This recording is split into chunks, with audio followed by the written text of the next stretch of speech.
Well, good afternoon, good morning, whatever it is right now. Oh my gosh, my head is spinning on this time change, even though we got an extra hour. Oh, it's killing me to adjust time wise to what the stream is and all. But anyway, hey, that's my problem. Welcome to Flying with Mike. I hope you all have a great day. It's Monday. Yeah, I know. After Halloween. Yep. Has the sugar highs worn down yet? I hope so. Especially in your kids. Ooh, boy, they were making out like bandits where my one pair of grandkids live. Whoa, did they make out like bandits. But anyway, I hope y'all enjoyed the Halloween. Uh, uh, and hope y'all are ready for the week. You know, I'm going to give you something to think about.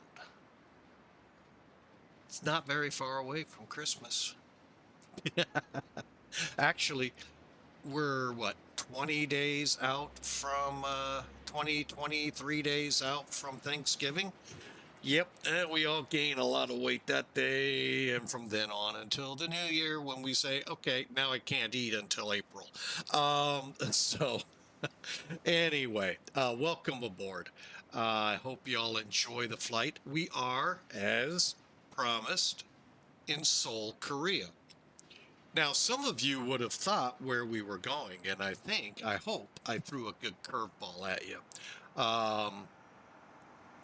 We're headed to Taiwan. I'm letting that sink in a little bit. As I watch the vehicles hit the airplane and hit each other and all of that, it's been kind of comical. But anyway, yeah, we're going to Taiwan out of here. Um, Actually, in the schedule, an SP 747 SP, and my boss for PanAm Virtual is going to hate me. Probably the most ugly 747 out there. That thing looks so weird. He loves it. Ugh. It's just hard when you're used to the Queen being so majestic to a little shrimpy 747. And I didn't think you could use that word with a 747, but we are. So, but you know, hey, to each their own, as I say, we all have our own preferences. We're all individuals. So, you know, hey, to each their own. Still a weird plane. But anyway, welcome aboard again. We are flying for PanAm Virtual. It's part of what's called VAMSIS. I'm gonna say VA, and I would not get the M right. Um, System. And a bunch of airlines are on board. The one that brought me here is not who I'm flying for, but it's part of a group called Fusion VA, several airlines in one group, each its own airline, but it's under one management group. Is that a good way to put it in the flight sim terms? Don't know. I'm going to do it. I'm pilot in command. I can make that command decision. Hang on a sec. Let me check with the CEO. No. But no, seriously. Many other airlines beside their 5, 6, or 7 they have, to include PanAm Virtual, which is separate from the group. And it's a unique operating, I don't know what, consortium. It's really kind of cool how they've set it up. So things continue to evolve with it and all, and that's what's kind of nice because airlines do that a lot. They change over time. So change enough that PanAm's no longer here. However, there is a resurgence of a PanAm third, fourth, or fifth iteration. I've lost track. To bring it back. Hopefully they have the staying power to bring it back. I'm not sure we'll see the grand old day of these clippers. Well, you won't see the 747, but we may see the grandeur come back, if you will, to overseas flying. So we'll see. But anyway, like I said, today we're coming out of Gimpo, not Incheon. Most people think when you go to Seoul, you're going into Incheon. No, we went to Gimpo. I don't even know if when PanAm flew, Seoul or Incheon was even there. Might have been under construction in the early 90s, but I don't know if it was in service or not. I'd have to consult Wiki, the most authoritative uh, source out there. Yeah, right. So, but yeah, Gimpo was the main international airport of Seoul, Korea. Matter of fact, if you watch the TV show, and you know I allude to a lot of TV shows, MASH, you would have heard Gimpo a lot. That's where a lot of them came in from the U.S., funneled out into Korea, and those that were able to come home via that way. So Gimpo is a big, and if you fly some of the newer sims like Fighting Falcon BMS, I think DCS has a Korean theater. Not 100% sure. They have a lot. That's why I'm not 100% sure.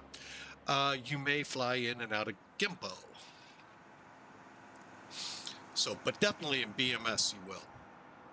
So, all right. So let's end the discussion. Get up in the cockpit. Today's flight will be with the LTN-92 navigation system again. And I hope I'm able to help some people cross over. I had someone, I don't know if I want to use the word challenge, but asked me to give it a try. I did. It's not a bad system. It's definitely not the SIVA, but it's also not an FMC. It's kind of what I call the in-between, the stepping stone to what we see today. You'll see what I mean here, those of you familiar with SIVA. All right, so let's crawl up into cockpit, see where we're at, see where we're going. All right, you know what, let's do it from the proper view. Also, World Flight is on right now. It's a big group flight that flies around the world every year. I want to say it starts in November. Not 100% sure when it starts, but they've got a website and all. I'm not a part of that part of it right now. But I may fly a flight with them. I don't know. We'll see where they end up. But that group, or who is it? There's a group out there with a 747-400. They're embarking on an even bigger challenge. A 747-200. Now you're telling me, well, if they made a 400, a 200 can't be all that bad. Yes and no. A 200 or a 400 is able to be flown with two people. Period. End of discussion. You do not need anyone else in the cockpit, unless, of course, you're on longer hauls where crew time comes into an issue, and then you would need them. The 200 requires 3 minimum in the cockpit.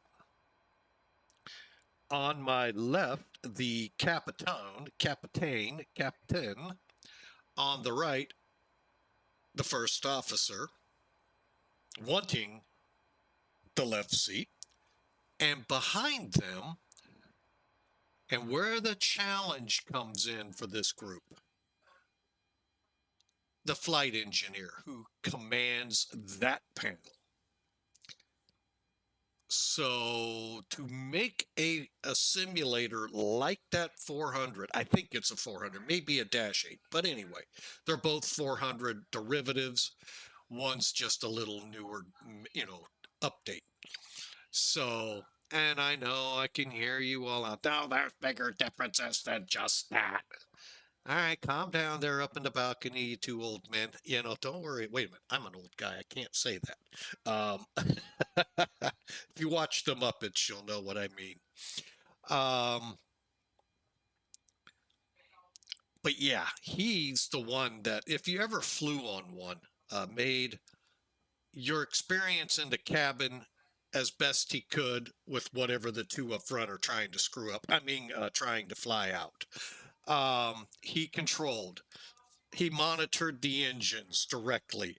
He took care of the electricity, the air, the fire suppression, fuel systems, pressurization, hydraulics, um, fuel dumping systems, to name just a few. Now, many flights it wasn't bad, but when they were having troubles, my dad told me a story once, and I can't remember the flight or where they were, but it was one of those where it was unbelievable. He said he watched the crew disembark, and as I like to call the two up front, the pretty boys, come out, adjust their tie, and look like, oh, what a great flight. A few minutes later, the flight engineer emerged, sweaty, haggard, and been through what looked like the trenches. And he had his work cut out for him. What happened? My dad doesn't know why it was like that, but yeah, he came out with all the, he had been the one that did all the work. So, um, the two up front try to get you to the right place. Sometimes not. But anyway, that's what they're embarking on. And I can't wait to see this sim in action because, I mean, granted, once you get airborne, things lighten up in all aspects except one. They have to keep up front here putting in the coordinates correctly. Coordinates. Okay, that long. Now, if they're on an LTN system, we'll get into that in a second. Not necessarily. But if they're using SIVA, it's 9 lat longs, and then you build off of those when you pass them. It's a working man's plane when you're on with the SIVA. So it's pretty cool. Now, Felis has made it a little more bearable. We're going to show you how you can do that. So again, I don't want to go too long on this segment, but to say that is going to be a neat sim when it comes out. They already have a cool 747-400 out there, just amazing. If you ever get a chance to watch them, I think it's SimFest that has the 7.4, and they're about to embark on a Dash 200. So I really hope they give us a good progress page to watch. Be neat to see the dollar signs go or pound or wherever they're at going into it. No, I don't think we'd like to see that because that would discourage a lot of people. And I know one in particular, it might really discourage him more than maybe already. So it's a big task building a home flight simulator around a real airplane, not just a generic like I have. 2 screens, a keyboard, couple of joysticks, and hey, let's go fly. Speaking of which, let's go fly. But no, there's a lot of money to it. All right, speaking of let's go fly, let's do it. We're sitting in the gate. Standby 34 here at Gimpo. We do have a jetway in, hence why you see XP GPU connected. If this was one or interesting, I'm going to take us outside the plane one time here. If we'd actually, and I bet y'all are going, why are you so far up?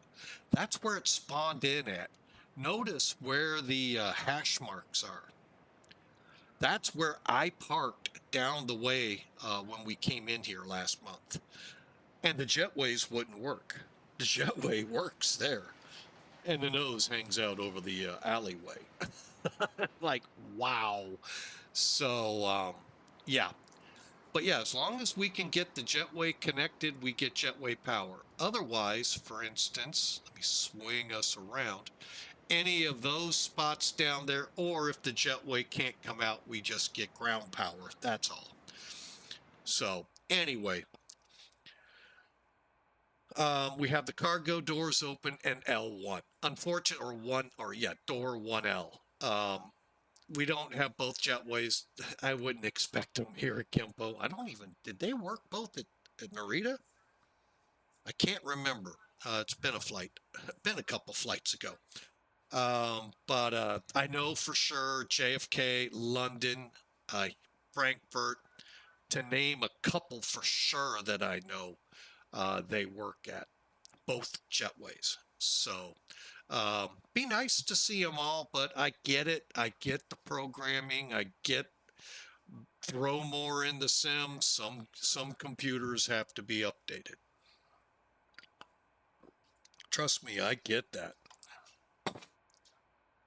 That's a mantra of one sim out there. Get a new sim, might as well get a new computer because it's just not going to run on your old one. All right, so we've done this. We're going to go to the load. Now, we're going to hang out here for just a second, but we're going to head back up front, bring in Sim Toolkit, and press on. Okay, so you can see our flight going from here to here. Here up top is Gimpo in Seoul, Korea. Here down bottom is Taiwan. Notice the proximity and the proximity of rain. Now, with X-Plane, we can actually fly like any sim off what the real time is. And that's what I've done. I think I've backed us off somewhere in the neighborhood of 10 to 12 hours. And we can get the weather from that time frame. Now, that makes things a little challenging when you think long and hard about that. All you got to do is look here at Shanghai. There's an ATIS. That's right. If a cold front or warm front had come through within those last 12 hours, the runways could switch. Meaning your weather doesn't match their weather, which means you could have a really fun approach. And that blob, well, albeit, well, it extends down, could be over the airport when we get there. Who knows? So it opens the door up to a whole new world. All right, I'm going to go ahead and get our flight plan pushed in here. See if I can do the correct conversion since we're now on Central Standard Time here in the US. And no, I didn't do it right.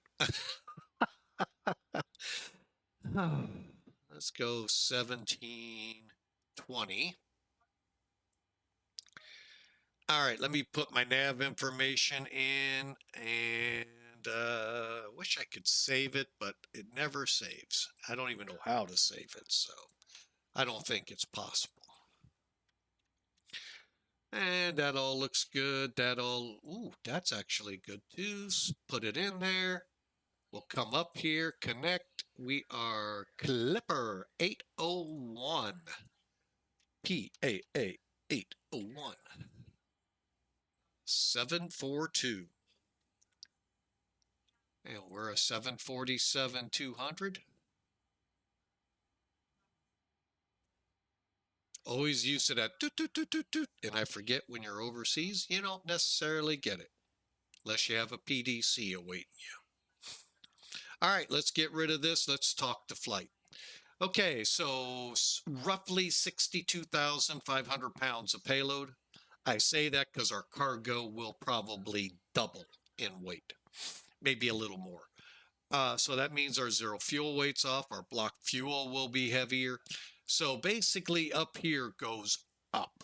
All right, we are going to have 279 peeps on board, and cargo in the neighborhood, well, actually not, it's 30,200, and I'll show you how I know that. I've done it too many times, that's why. Departure 32 right, arrival right now 5 right. Built 2 Tango departure to the Drake 1 Alpha, or Bullseye. Was that supposed to be Bullseye? Oh, anyway, Mach 85 for our cruise. I'm going to set us right now at flight level 380. I'm not going to push the 40 just yet. I might en route see how the plane, how things are. Okay, speaking of weather, here is real world, what it is right now, not at 9 o'clock my time in the morning over there, which is like noon or something like that, a day later. Anyway, it makes sense when you look at and set it up. 310 out of the northwest at 3.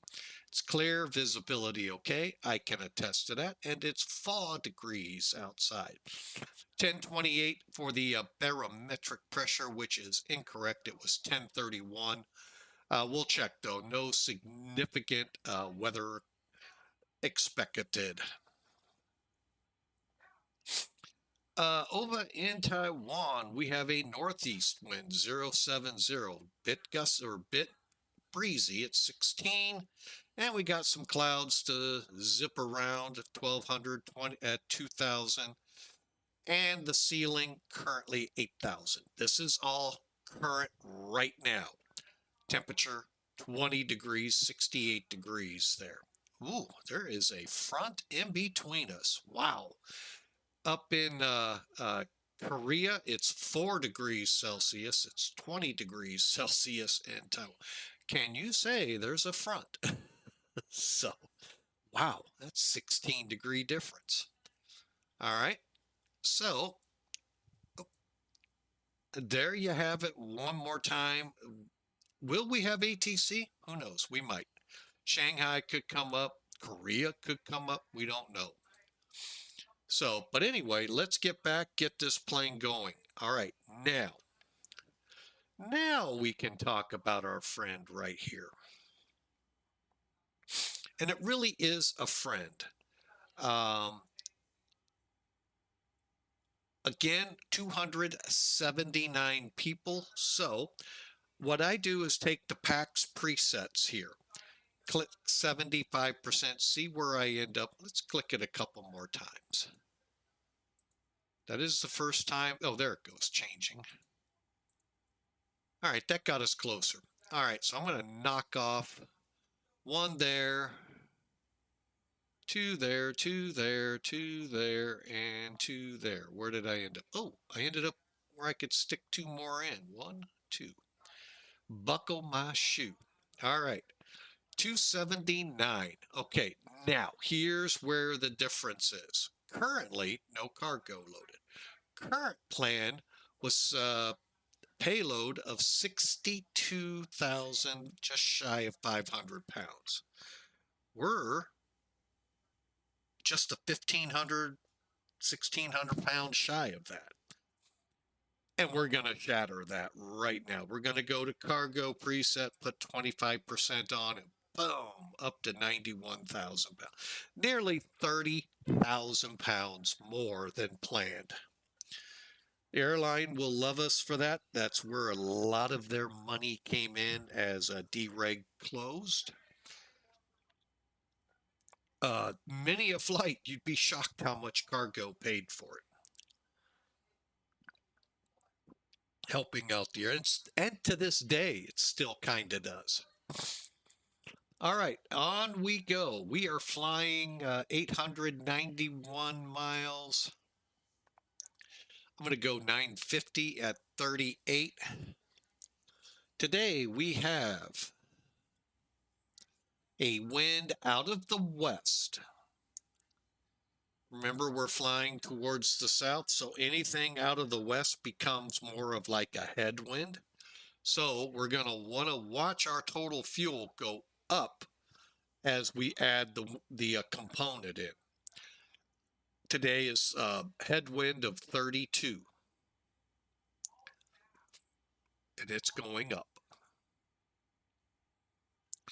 Okay, our alternate today is RCMQ. I have no idea who that is. All right, let's see. Alternate. Oh, I might actually get the mileage to it. Hang on. Noise. How about 118 miles? Let's call it 150. I always put 10% to start with, 30 on my fuel. 20 out, 10 in. Taxi times. 20-minute out, 10-minute in. All right, now let's just kind of gander down through here. All right, our block fuel was supposed to be 76,454 pounds.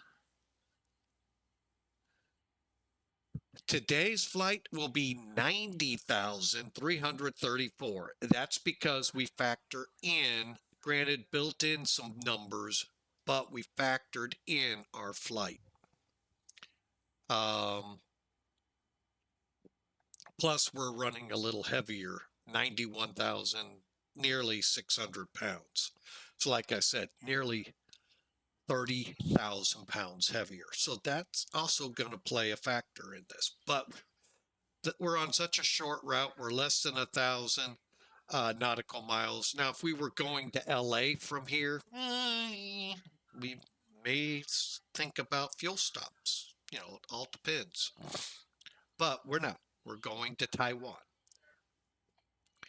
What you've done here has just calculated the aircraft. Now let's go load the aircraft, refuel.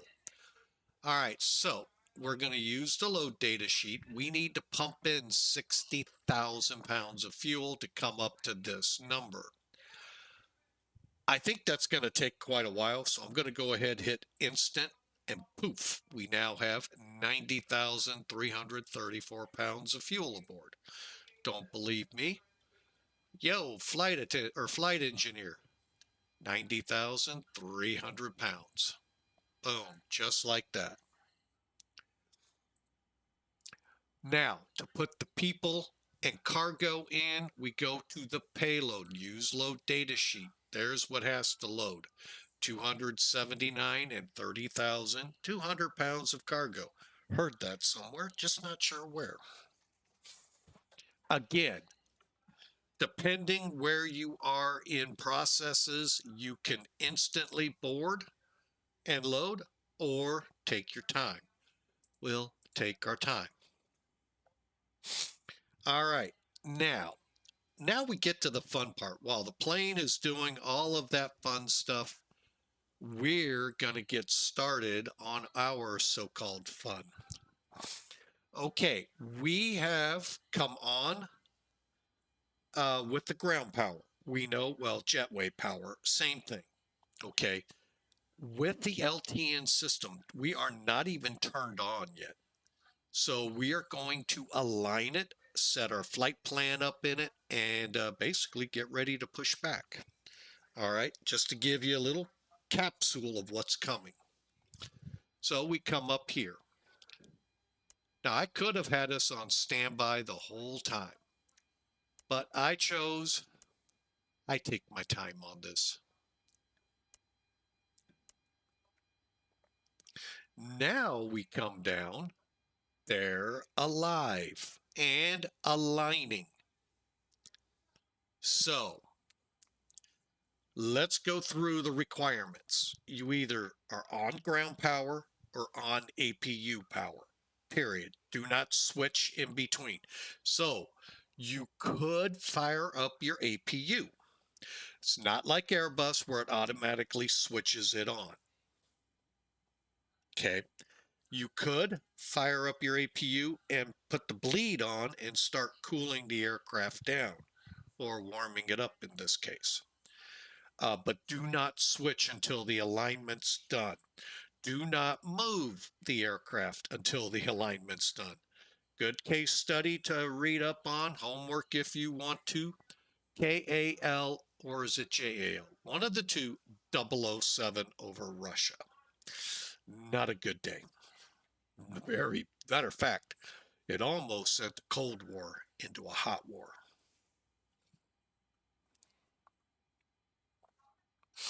It was that serious. And I know this because yours truly was in the Air Force at that time, and boy, was our base locked down tight as a drum. It took a lot to get on. So, and we're not a well, we are kind of sort of a combat command. I mean, kind of sort of with the back then military airlift command, today airlift air mobility command. Um, but whoa, it was not a good week. Got a little scary too at times. All right, so we're in alignment. You see that up here? We're in nav, so when they do align, we go and are ready to go. So what's our next step? First, we got to make sure, let's go back up top before we do this. Told you about the power requirements. Stay on ground power right now. Okay, make sure the radio master bus that is up here is in the, hang on, it's not, there's my cursor, right up here, they're both on. Okay, that's another requirement. Finally, let's come down and get our units ready or showing us where they are in the alignment process. So we want to click clear and put in our lat long, or you could just put RKSS, whichever is easier for you. I will choose the harder one. Why? I think realism's a little better than. Let me just push over a little more. There we go. All right, one other thing to point out here. AN. Okay, this comes into play, especially putting waypoints in. Alpha numeric. That's what that button is. It'll either be alpha, where you see the alphabet letters, to include over the green over here, numeric, everything underneath. 1, 2, 3. Don't get fooled that this is the I key. I've done that and I'll probably do it again. It's right here. That's the, when you're in numeric, it's number 1. When you're in alpha, it's the echo. So just be mindful of it. We'll get into some of these other ones like remote status, leg course as the flight progresses. But for now, let's get our coordinates. So you can see where we're at, stand 34. I just zoomed in charts and went and got the coordinate chart, and I'm going to put them in by coordinate. I'm going to go a little more, so I like doing it this way. It's so easy to just go 37, 39.9. Almost that easy. Click N. Now, 37 takes me a little bit to figure it out too. I don't know what the L and R mean here. The rest are self-explanatory, but I haven't run into what those are needed for yet. 33 and 9. Okay, now is that the correct position? Look at it carefully. We're looking for 37, 39.9 north. No, it's not. It's right now showing 3 degrees north. Throw the 0 in there. Click enter. Put the longitude in there. East. 1, 2, 6, 4, 7, 9. And again, you can see it's not correct. We need 126 east. Throw the 0 in there. Enter. Confirm the date, confirm the time. That one's in there, and I'll push status to see that we have 5.4 minutes left to go. Oh, excuse me. Now we'll push over to this one. So north.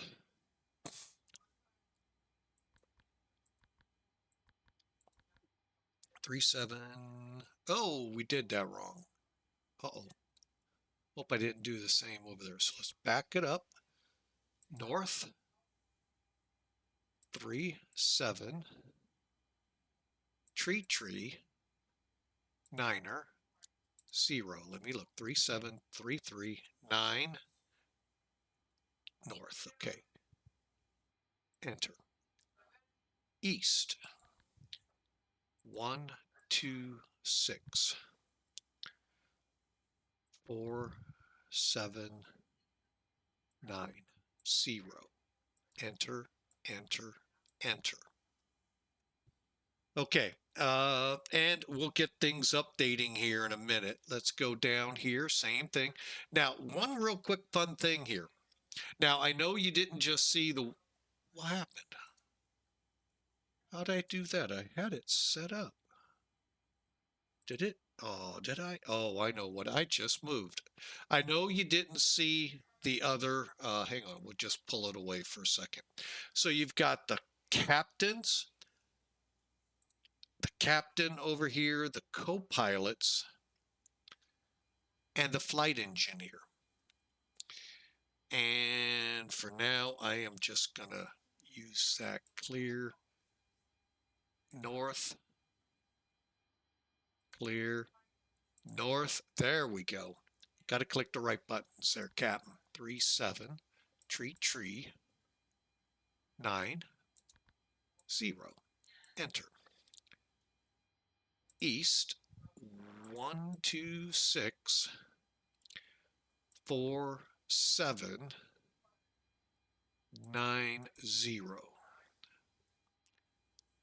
Enter, enter, enter.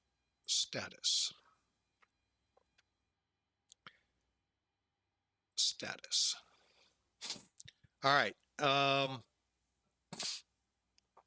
Now, you're all thinking, well, now what do we do for another 3 to 10 minutes? Nothing. We just start loading in our waypoints. Or,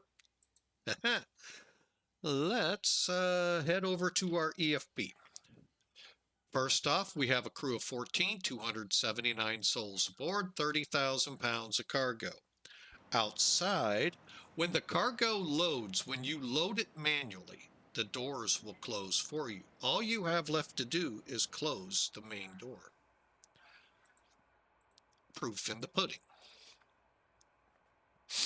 All right, so we'll close that when we're ready. Now, let's go to INS.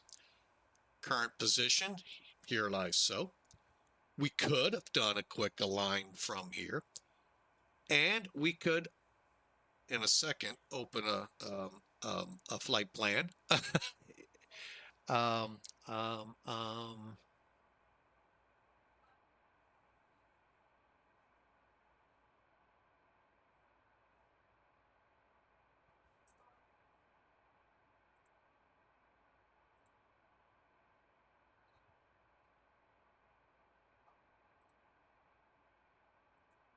Okay, now I can.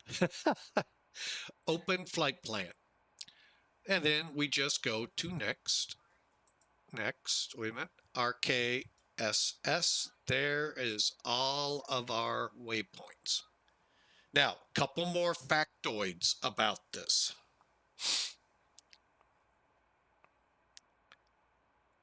The differences between SIVA and LTN. First off, you saw some. You could either put in lat long chords or the ICAO 4-digit code or character code for your airport.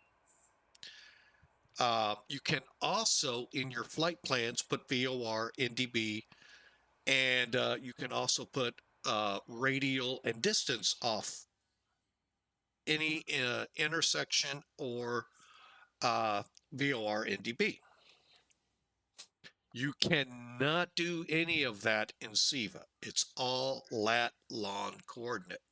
Now, with this tool, and if you're set up for that, I don't know how it completely works, but you would be able to work with it.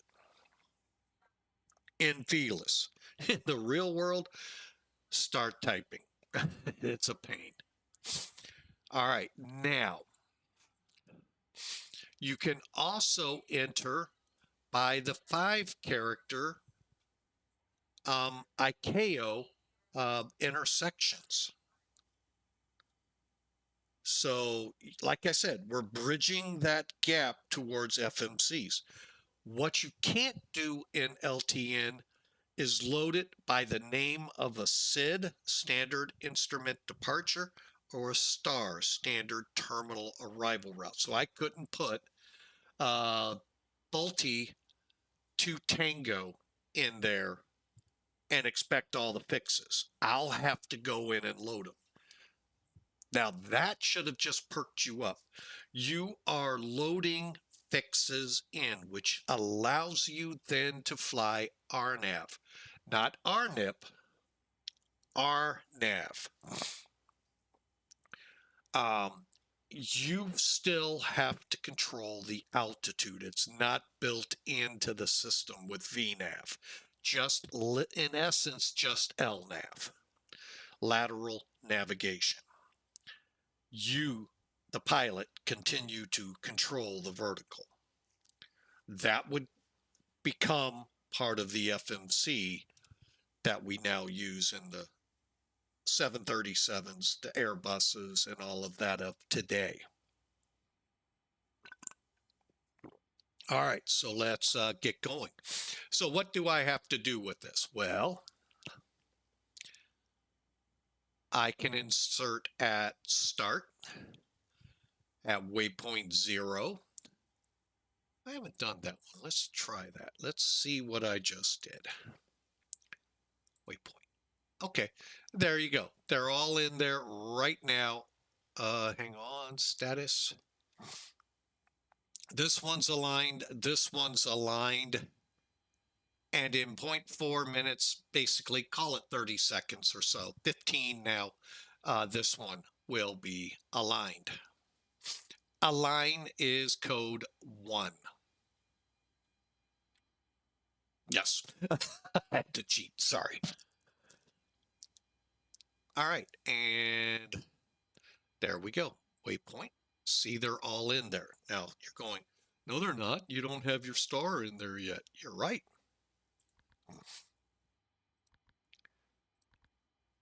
3390. Let me just double check some things here real quick, folks. 33.9, 126, 47. Okay, so we're good. All right, so now this will be interesting. We're only gonna work with the one unit, okay? We're gonna work with the captains, but it doesn't matter which, well, yeah, it does. You can't do this on the first officer. So we're gonna work here and then push it to those other two. All right, so like I said, now we're gonna bring in charts again.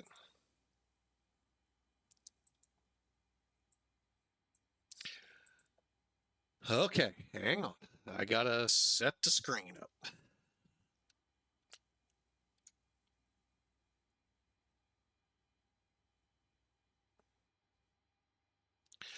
Where you see RKSS, you have to make sure that's your last fix, not RKSS, but in our case, RCTP, our very last fix.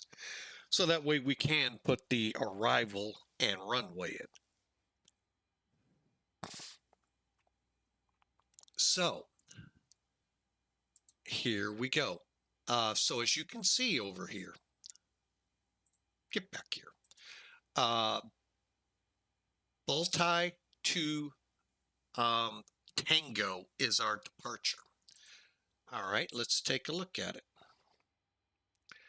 32 is what we're using. So real quick, just make sure, even though I can see on the other side,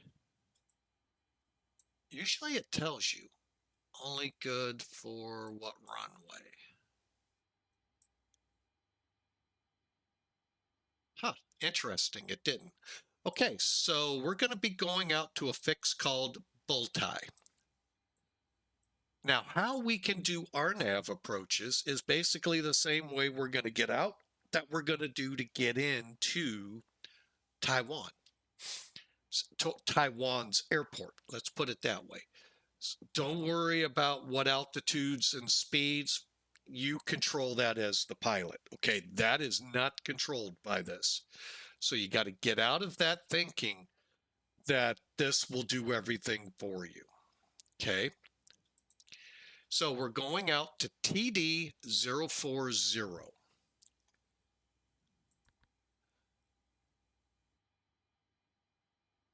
Tango, Delta. All right, now we want the 0. So we got to switch to there, 040. Okay. Enter.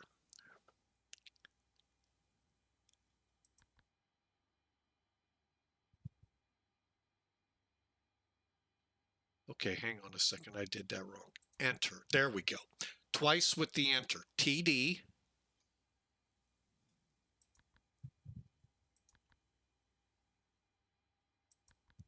Zero, 5, 0. Enter, enter. Now we go out to TD 100.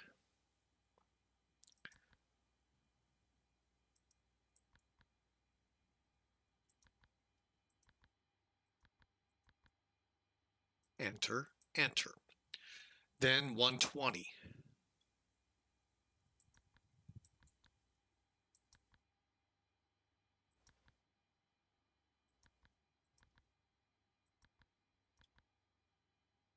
And then 130. Wow, a lot of fixes.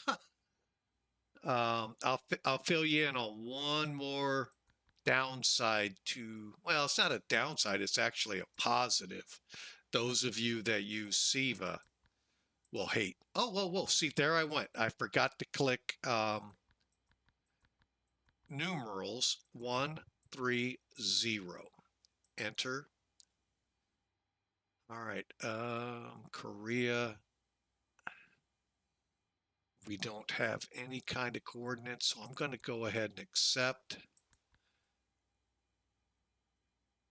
Tango Delta numeric 180.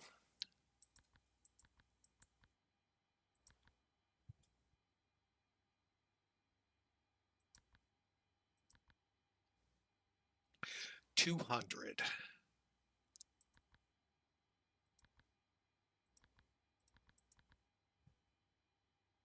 Did it again. Told you it's real easy to do. Enter, enter. Oh, clear. There's our final fix, pull tie. So we just put in all of this. Now, could we have gone from 120 to 200 without these two intermediate? Yeah, we could have. You just have to know where to make the adjust, to make sure where you're above 1800 or 13 or 18,000 or 13,000 or 20,000. You just have to know that. All right, so that put that in. Now let's go back. P is present position. So that's wherever the plane is. So say we're halfway to Taiwan, P will be there, not RKSS. So you click direct TD040, you're going all the way back. So always be mindful of that. Now, the other limitation, so to speak, SIVA's 9 fixes, that's it, period, end of discussion, at a time. Now, when you cross one, you can put another one in. LTN allows up to 98 fixes at a time in one unit. And don't think with SIVA you can put 9 in this one, 9 in this one, 9 in that one. 9 in one. That's it. And then, like I said, you add as you continue. So you get on a long flight with 18 to 20 fixes, yeah, you're going to be awake. And believe me, I used to do them. I used to use SIVA, loved it, till I got an error that I couldn't clear on the unit. Even the maker of the unit for Flight Sim couldn't figure it out. It was really, I mean, thankfully a universal FMC came out, got it, and used it, and was able to fly without the SIVA. And but I love SIVA. Don't get me wrong. I just that right there put me off. That was about 2 weeks of no flying, trying to figure something out. That's why I don't fly DCS. It just put me off and just I turned me from it. Not because it's not a good system. It's just I just got fed up with it. And at that point, I just shut down and don't want to use it. Just how I am. All right, so the arrow keys here work off the numeric. So if we don't see an A or over here, don't worry. And we're just going to look at it real quick. Look at all those fixes. Well, you're about to find out how many. Okay, we have 33 fixes right now. So when we get down here to Drake, Drake is right here. We're going to work in, and remember, we're coming into the fives. Now, I'm not going to worry about this yet too much because I think there's a Drake arrival for the 2 3s. So we'll kind of hold tight right now. All right, so now how do we get, without having to go through each one, how do we get everything that we just added here, whoops, over to the,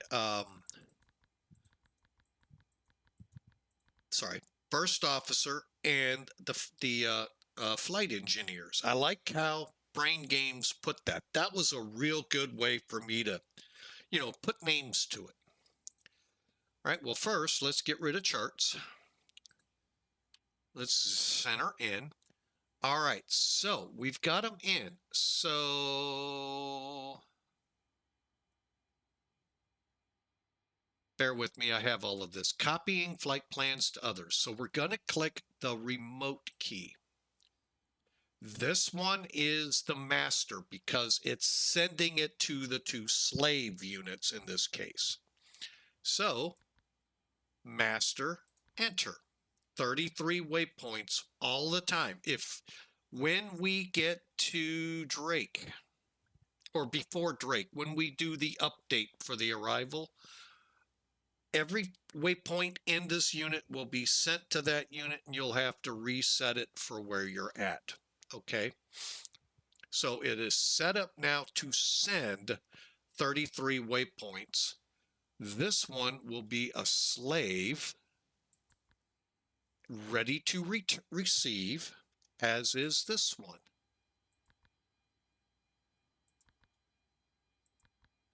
And then we'll come back up, enter. B and C, otherwise known as first officer and flight engineer, ready, transmit with enter. Takes about 2 or 3 to 5 seconds per fix to go, so do the math. Or if your brain is just overloaded from school, forget it. Let it do it. It'll be done here shortly. And that's it, folks. This thing is ready to go. When we get to the line for takeoff, we'll click the leg button, enter twice, and we should be on our way. That's what I've got written down here as notes, and we'll see. Okay, complete. So we go to waypoint. There they are. There they are. And we're ready to go. Pardon me, I will be right back. 1 second.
All right, again, forgive me. Sorry, folks. That just came out of nowhere where I had to make a dash for the bathroom. All right, let's get in here. Now, I have done most of the pre-flight checks. The only things remaining, stand the fuel system. Okay, we're good there. We're aligned, so we'll start the APU.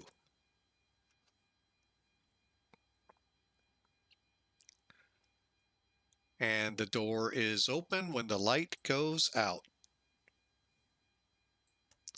Okay.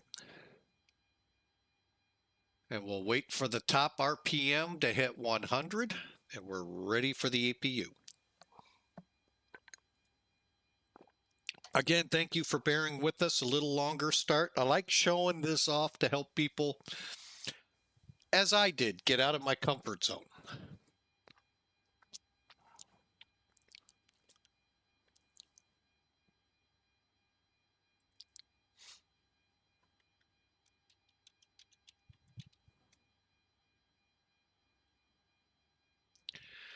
Okay, so we'll turn the top half on. We're on the, now the bleed is open.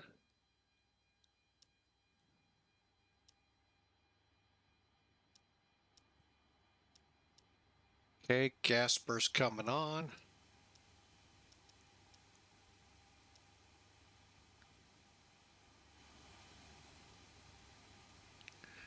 All right, and now we cannot disconnect the GPU. That's the only downside. All we can do is disconnect like we have. Let me make sure we have. Okay. Again, everything else is set, ready to go over there. We just have our down below here checks. All right. So we'll come through. Lights are set. Radio master. Up left check is good. Down right good to go. We'll clear. Standby. We have to get from the map what our details are. Still 1031.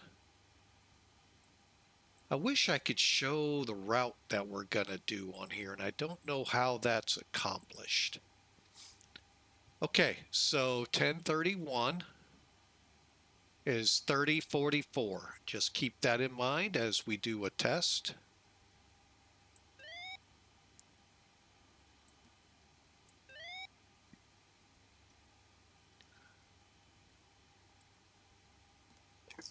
Excuse me, instrument warnings. Okay, same area, all lit up good, and off and off. Okay, we're looking good there.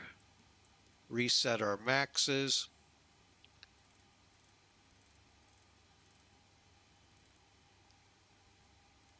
All right, let's do an altitude check, make sure it's working.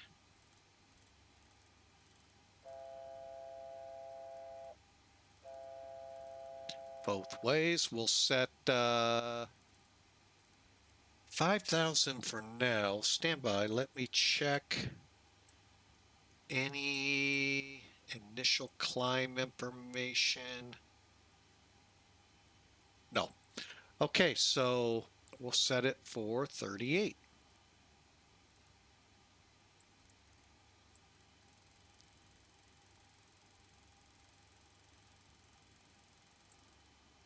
Of course, if ATC was here, this would be set to whatever the clearance gives us. The clearance gave us into clearance. Okay, another warning we never hear here. Pull up, glide slope, glide slope. Pull up. Yeah, you never hear that. Pinocchio, push that nose in.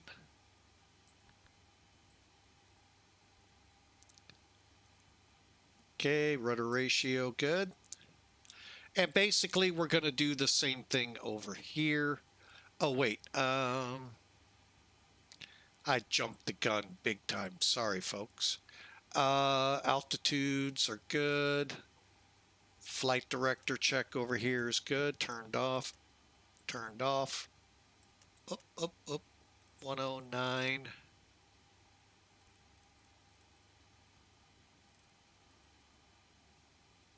9.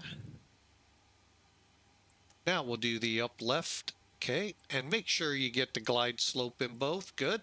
That's what you're checking to make sure the needles are working and everything's good. 13, 6. Okay. Now we come down here. We're going to do another test. Warning AT, good, and good. Okay, we've already done this. However, we'll do the PT1, PT2, push to test our marker lights. We've already done these. Landing gear down.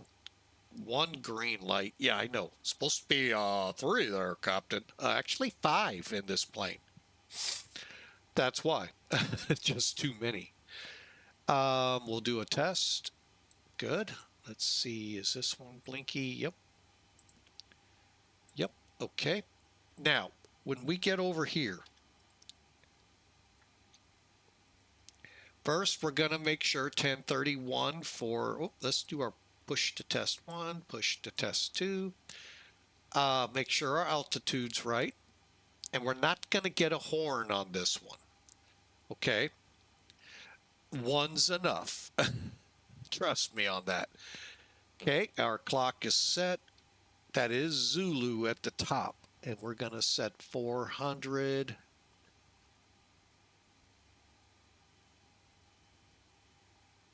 Yeah, if this was set at 400 and we did the test, it wouldn't say anything because we're not 400. We're 400 feet way above us.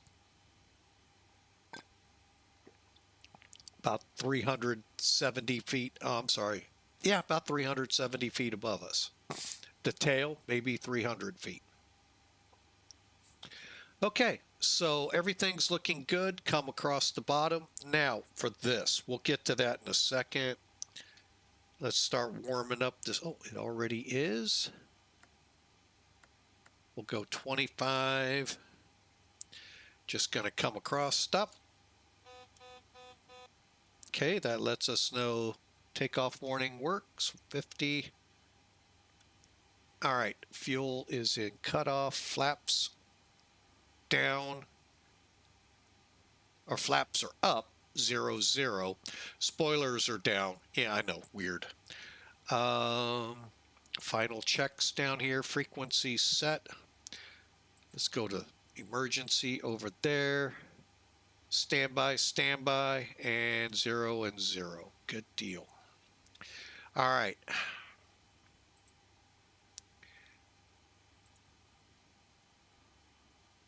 Why that is on is because we're not on the source being real. We're on a simulated GPS, so we're always going to be aligned.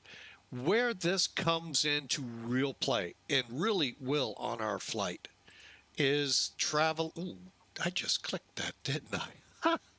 Oops, sorry folks, I accidentally got rid of my charts. Oops.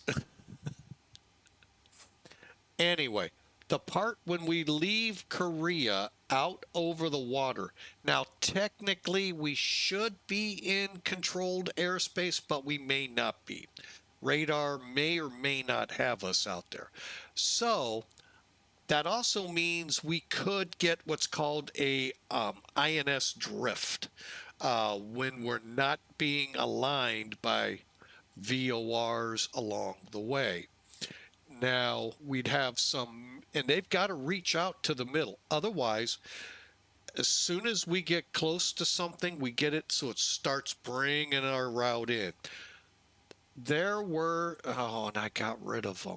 Oh, I just realized I did. Oh, there are some great tutorials. I believe it's Brain Games. That one is a quick tutorial on how to get this thing up going quick and down and dirty, how to use it. The other one, and that one is about 45 minutes long, the quick one. The long one is about 3 hours long.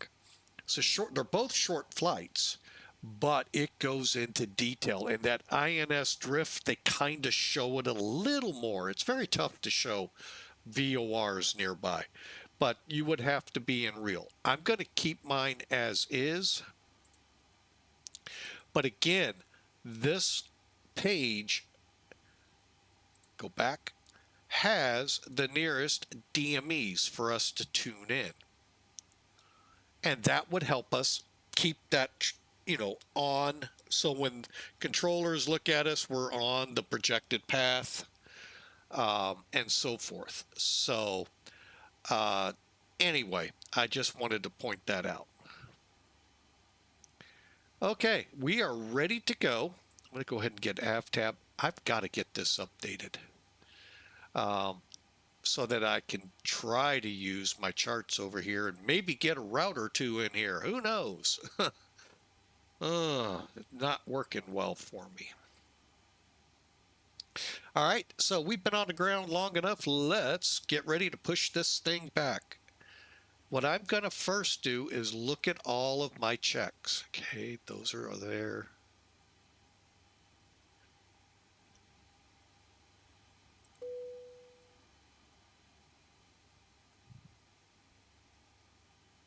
Okay, emergency lights armed. Okay, exterior lights set, flight, INS radio. Okay, radar transponders standby, stall warning checked, auto brakes off, body gear armed, anti-skid on, takeoff warning checked, spoilers down.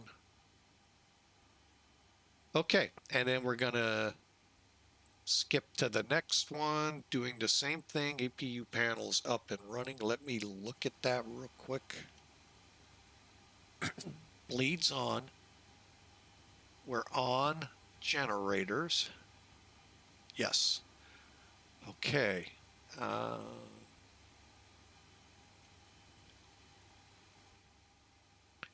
Okay, pressurization controls. All right, we have learned. It takes a little bit for it to get trained into this guy, but we have learned. First off, I did skip one step. Why I did that is if you are going to go and let it read them off to you, you would be gigged for that not being done.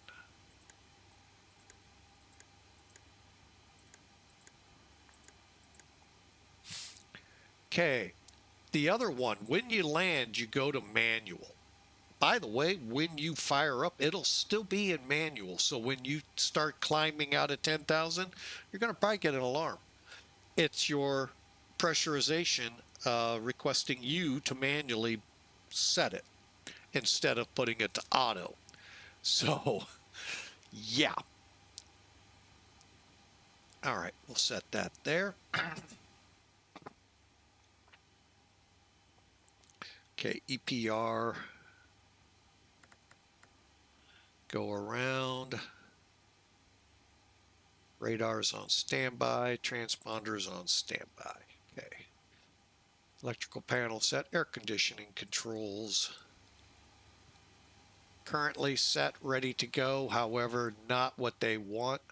We'll get to that in a second. Crew oxygen, ADPs off. And electric on. Okay, we are set, ready to go. After we start up, we'll let it run these. How's that sound? All right, let's get over here. Close up. Here's how we're going to find out if for sure we're on the APU.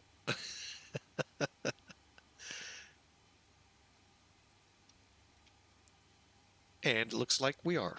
Ground power disconnected.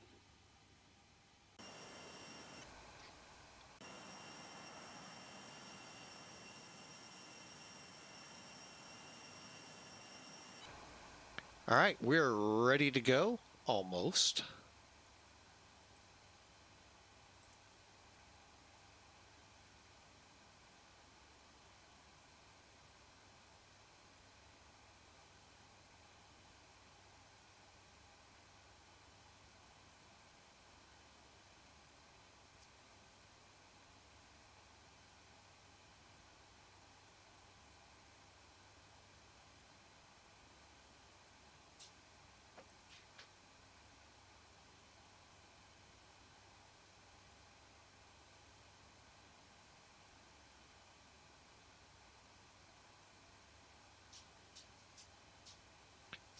And we are up and running.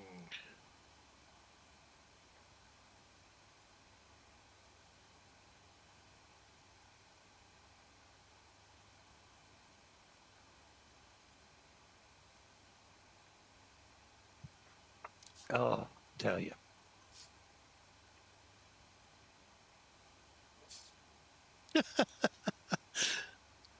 Hang on a second. I gotta talk to my dog here.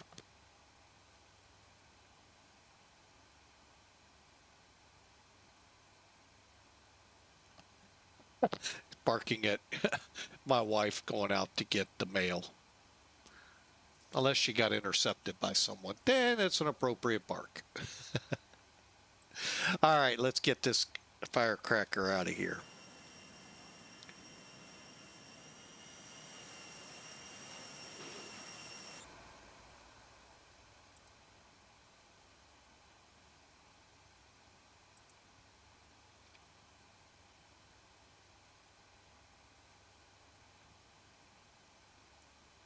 Ground to cockpit. Please show me where you want to go.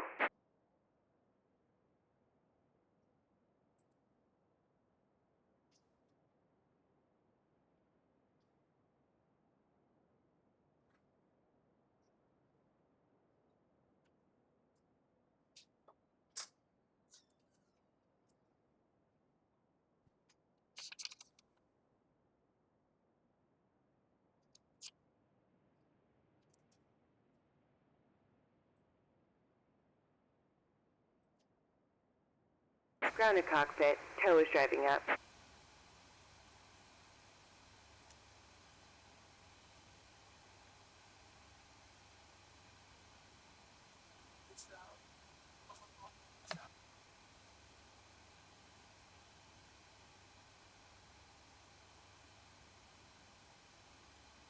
Okay, all doors and hatches are closed. Ready to connect.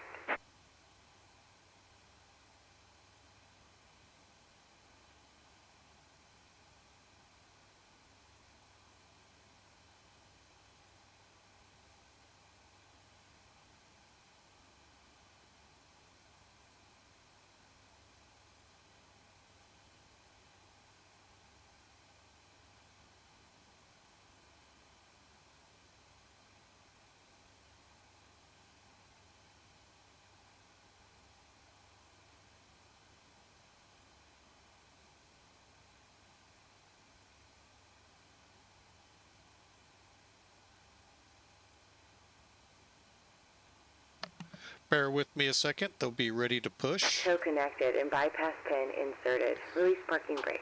Let's see here. Let's see here.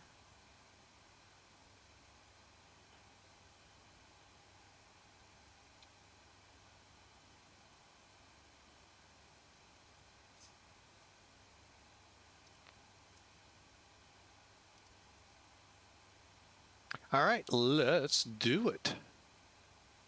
Ladies and gentlemen, this is your captain speaking. On behalf of the entire crew, welcome aboard the Boeing 747 Classic. We will depart shortly after we have our clearance and the cabin crew is finished with their preparations. For now, I wish you a pleasant flight, and I will be back during the flight with further flight information.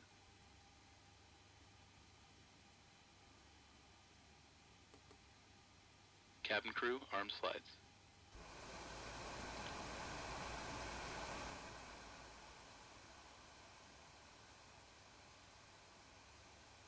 Cockpit to ground. Remove the chocks.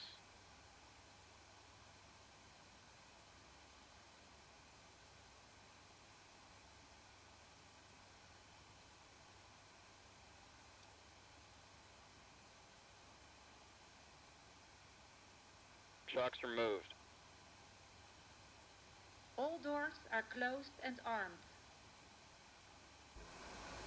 Ladies and gentlemen, this is your chief flight attendant, and on behalf of our captain and crew, I wish you welcome on That's one neat feature with the plane.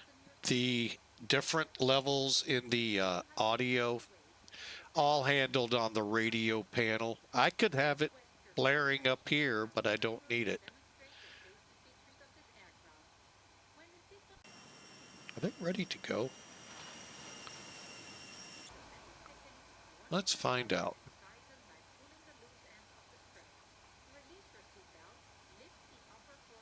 parking brake released. Starting pushback, and you may start engines. If you're seated next to the emergency exit, please read the instructions on the safety on board card. You'll find it in the seat pocket. Ready to start the engines. If you do not wish to perform Ready for engine start. press in the event of an emergency, please ask the flight attendant to receive you. There are several emergency exits on this aircraft. Please take a moment to locate the nearest This new ACAR system. Like I've always said, if I could get it to play for you all, it'd be awesome. towards the exit. All right, let's get up here and start cranking some engines. Starting engine 3. Starter valve open. In the event of a decompression, oxygen mask will appear automatically in front of you. To start the flow of oxygen, pull the mask towards you. Place the mask over nose and mouth. 20% and 2. Normally. Fuel on. Though the bag does not inflate, oxygen Light up. to the mask. If you are traveling with children or someone who requires assistance, please secure your own mask first before helping others. Keep your mask on until a crew member advises you to remove it. In the event of an emergency, Starter off. please assume the brake position. Lean forward with your hands on top of your head and your elbows against. Engine stabilized. Ensure your feet are firmly placed. A life vest Starting engine 4. under your seat. Starter valve open. The armrest. When instructed, open the plastic bag and remove the vest. Flip your head through the opening, fasten the strap around your back, and attach it in front. We are at the door opening. 20% and 2. Life vest by pulling Fuel the on. tag. More air can be added by Light up. blowing into the tube, using the whistle and light to attract attention. All electronic devices must be set in airplane mode during flight until further notice upon arrival. Please let me remind you that this is a Starter off. flight. Also, the use of electronic cigarettes, tampering with smoke detectors located in the left reach is prohibited by law. Engine stabilized. You will find this and Okay. other safety procedures in the safety on board Starting engine 1. located in the Starter valve open. front of you. We advise you to read the card before takeoff. If you have any questions, please don't hesitate to ask one of our crew members. We wish you all a pleasant flight. 20% and 2. Fuel on. Light up.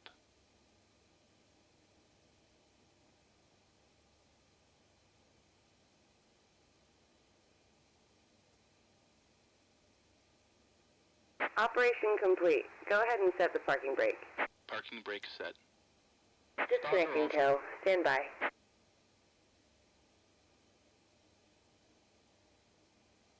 Engine stabilized.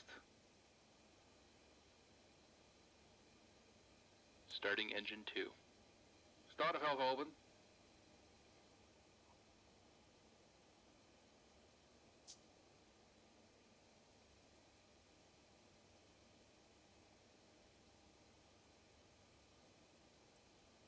%, and 2.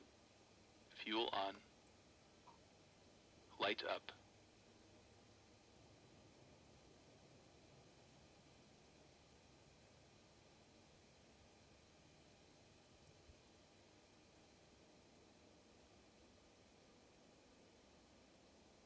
Starter off. Tow is disconnected and bypass pin has been removed. Hand signal on the left. We'll see you next time and have fun up Engine there. stabilized.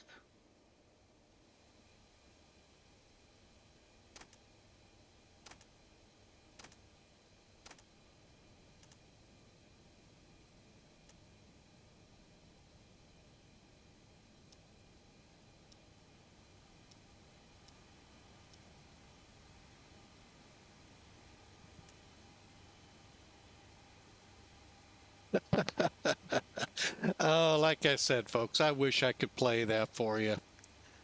But I'd probably get hit for copyright infringement, so I'm kind of glad we can't. Anyway, we are ready to basically go. We got one step I forgot to do, and it's actually not forgotten. We're going to go flaps 20 on this departure. The departing runway here... is 32 right at 11,800 feet. Airfield 59 feet, so we'll call it 100. And 3-2. It's dry, and the temp here.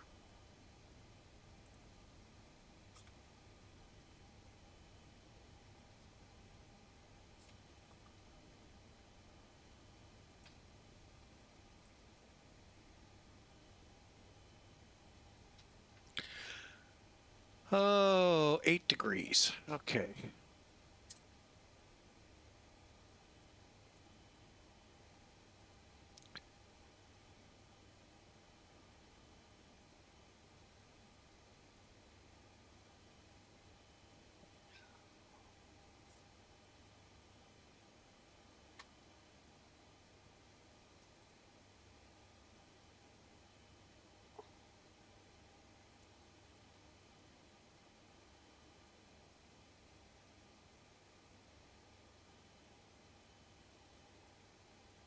Okay, so we've got our load sheet, so we got our weights.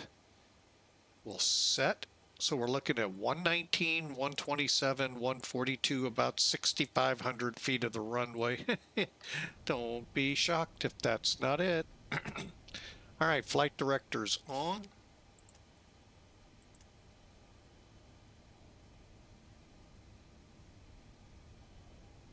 We're going to taxi out November 2, Papa 4, Papa, all the way down to Alpha.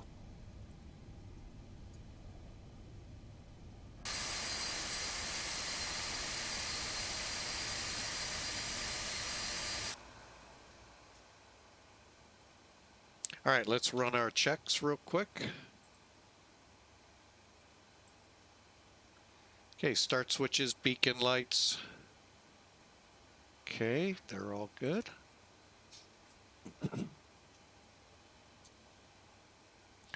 Brake pressure, pack valves open, and hydraulics set. Okay.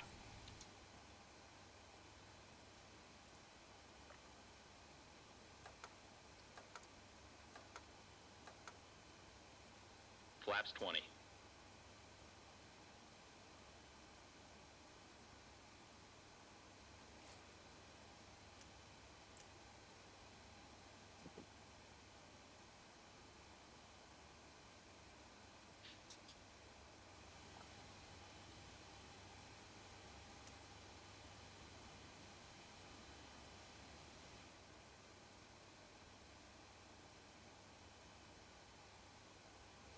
Okay, we're going to do a quick flight control check.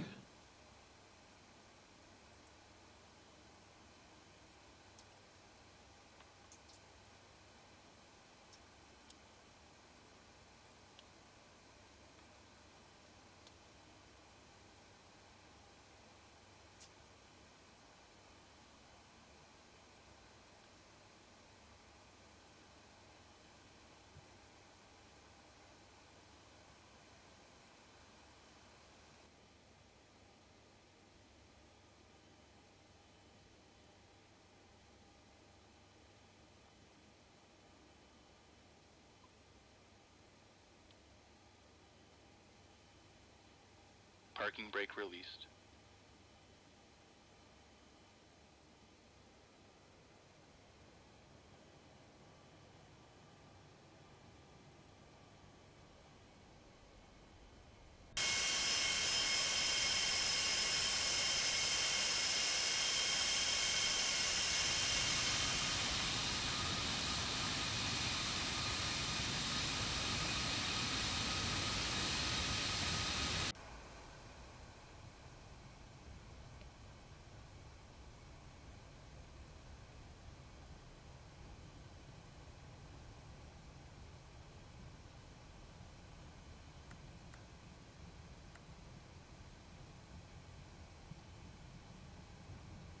Okay, here we go. Taxi lights on.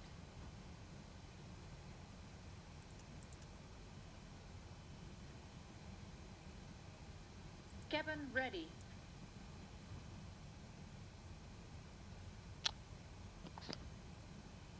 Gimpo traffic, Clipper 801 heavy taxiing to 32 right for departure.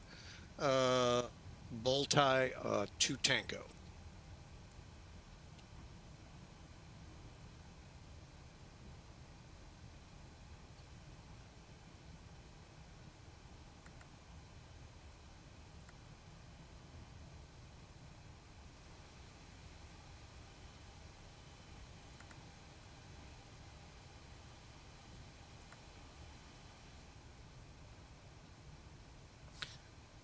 All right, and we'll take this pretty much to the end.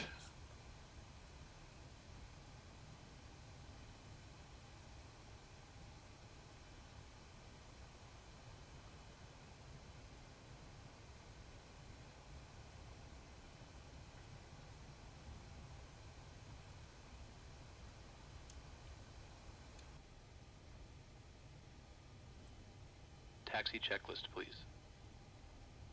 Flaps. Flaps 20. Flaps 20. Takeoff data, EPR and airspeed bugs. Damn.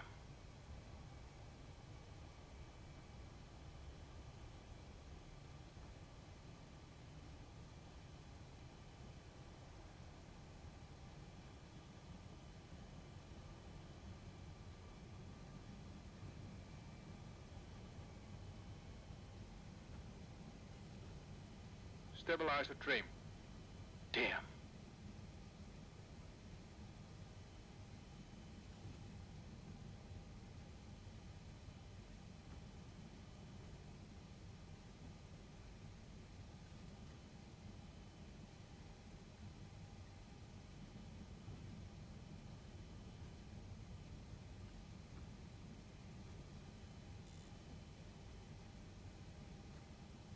Set in green band. Probe heat. On. Flight controls. Check. Yaw dampers. Check. Seatbelt and shoulder harness. Check. APU. Off. Fuel heat. Off. Totalizer and gross weight. Set. Flight engineer and pilot panels. Check. Aft cargo heat. Normal. Seatbelt and shoulder harness. Check. Taxi checklist completed. Before takeoff checklist. Icing considerations. Check. Cabin alert. Check. Transponder. Check. Ignition. Damn.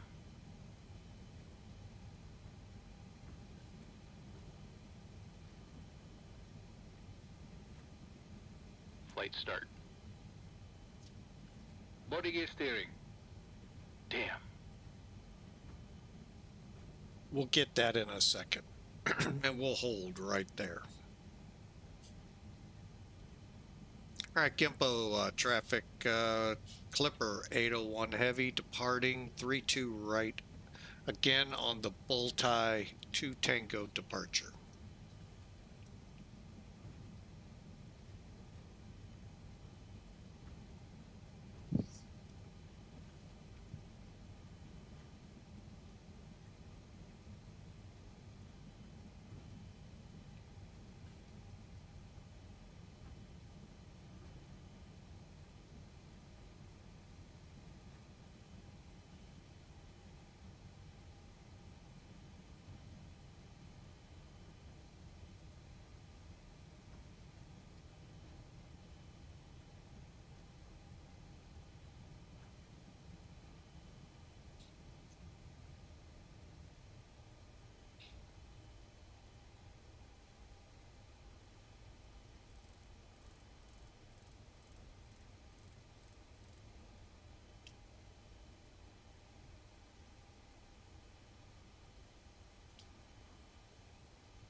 Stabilized.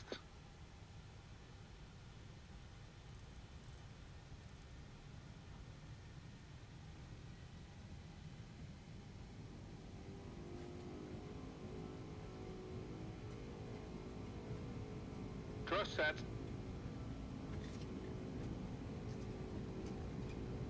80 knots.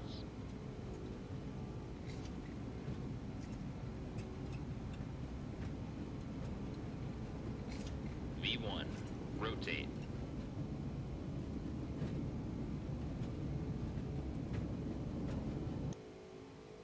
Positive rate. Gear up.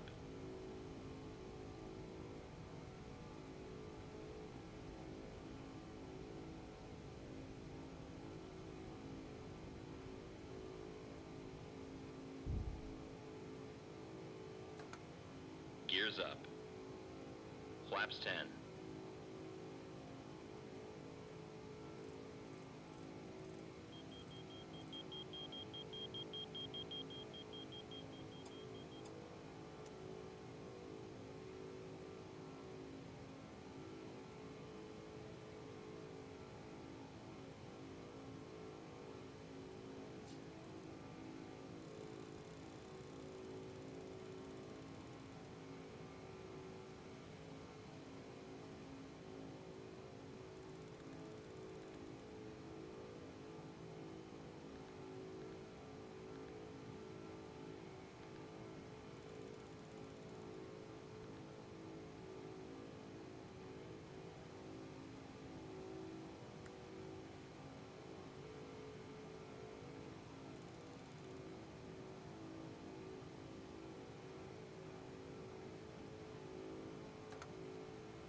Flaps 5.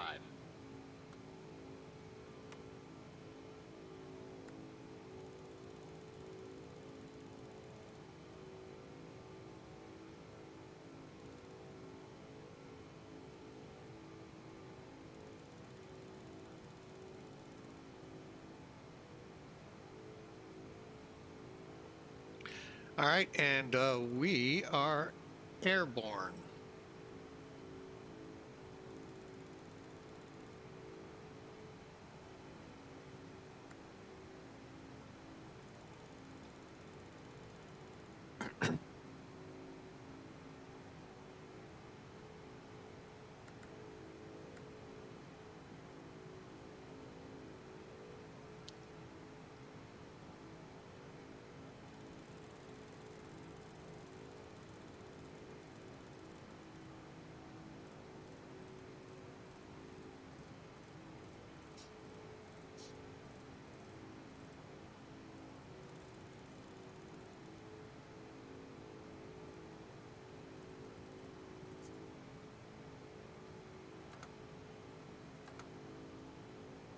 Flaps up.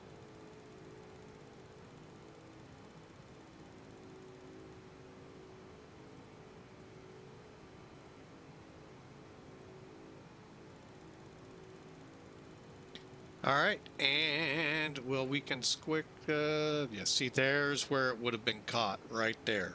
So let's double check it. Actually, let's run it and let it yell at us. Disarm. Back valves. Wait.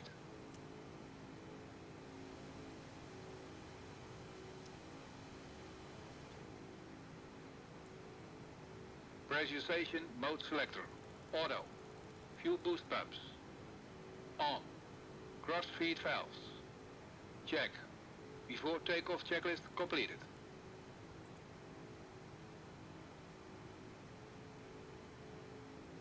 $10,000. After takeoff checklist. Gear lever. Off. Landing and logo lights. Hold on. Off. Ignition. Check. Seat belts and no smoking sign. Check. Back valves. Open. Fuel heat. This.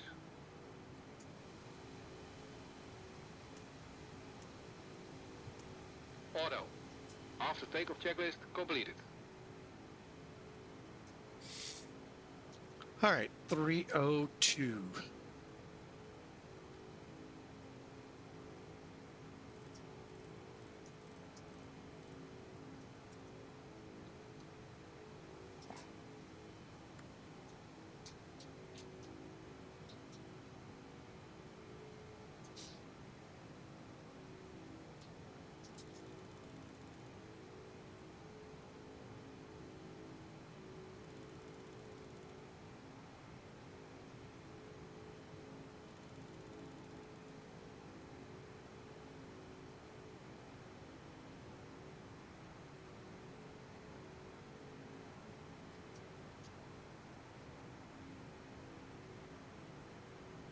All right, we're just building speed now. Actually, we're not supposed to be faster than 240 till after 120 here. Wow.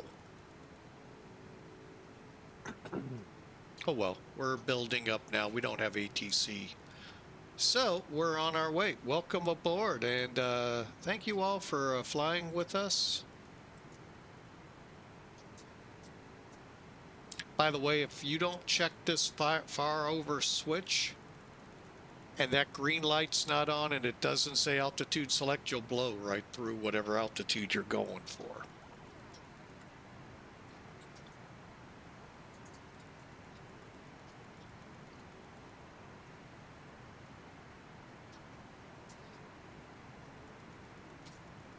All right, we are climbing out of Korea. Well, in a while. We got a little bit of a peninsula to fly out, but hey, we're on our way.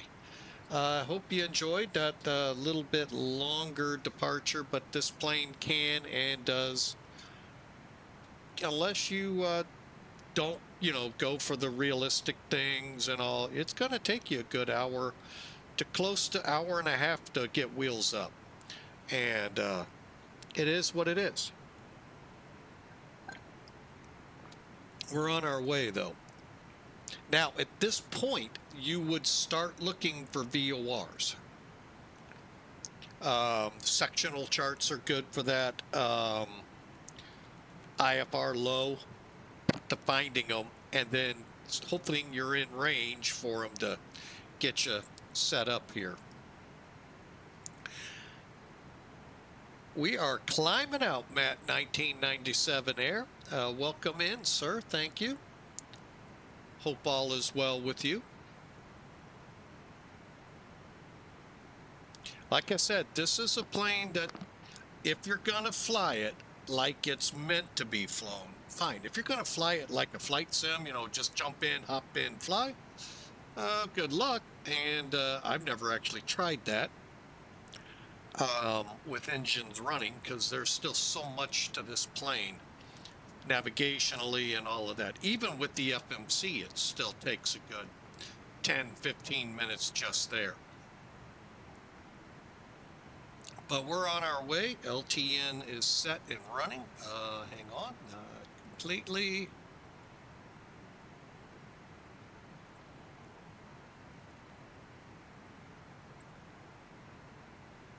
We're headed to TD 180.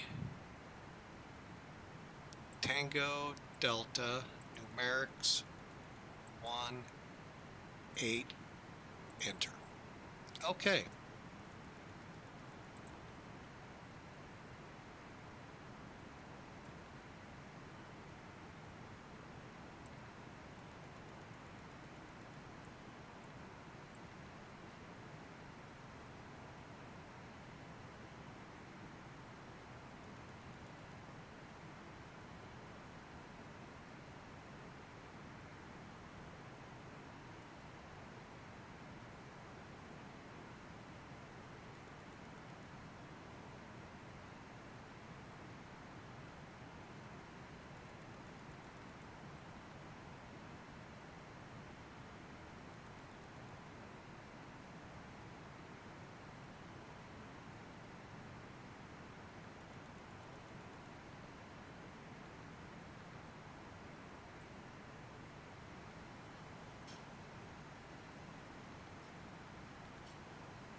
All right, shows 9 miles. We'll see.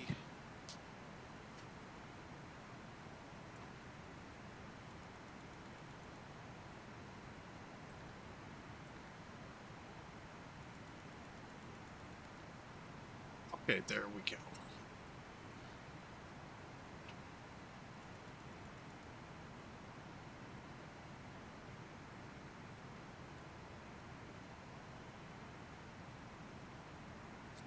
All right, so let me put this one on leg.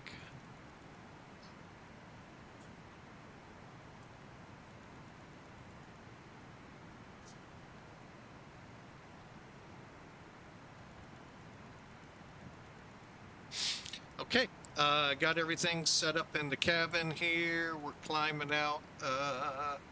Let's go ahead, turn off the lights there. We're at Bullseye and headed out.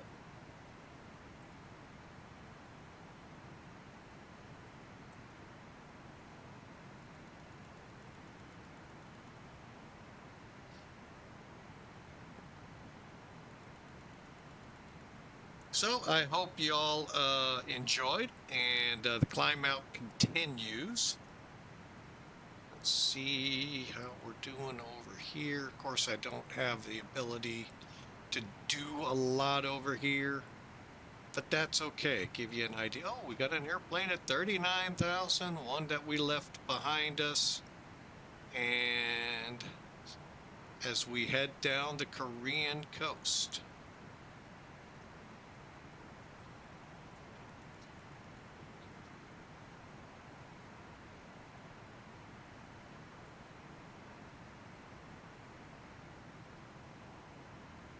All right, so off we go.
All right, just getting some things out there for people.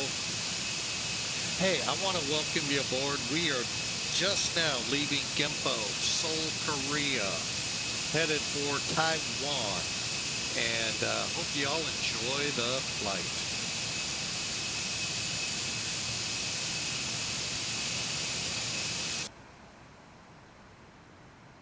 flight. We are now 32, flight level 320, and I am going to, while I can,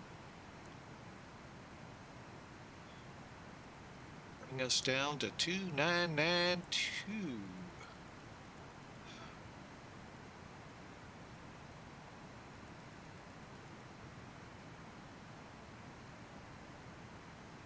There we go.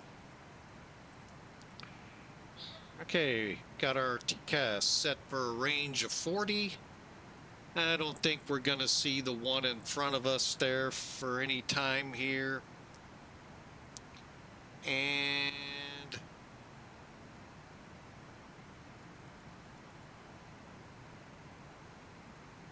just waiting for us to get to 0.85. So on our way. We're going to show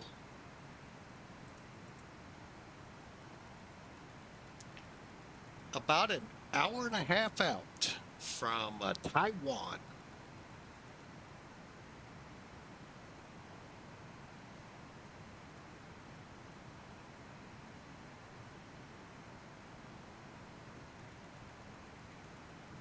So, I really hope y'all have had a great weekend. Hope the start to your work weeks are going well. And let me just check something down here. We're in climb, okay. Oh, wait a minute, let me check radar.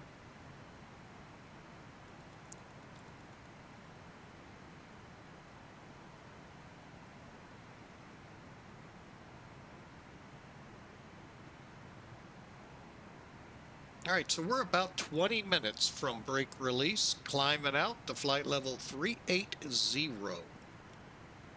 Now, we're planned flight level 400. However, I want to see how the plane is acting.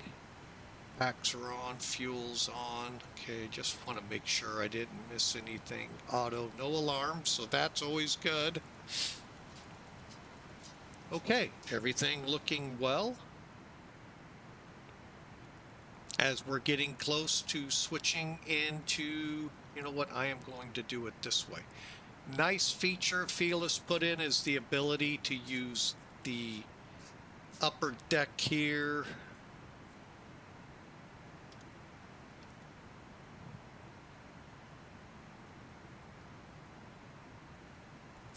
And what I'm gonna do basically, let me just make sure, okay,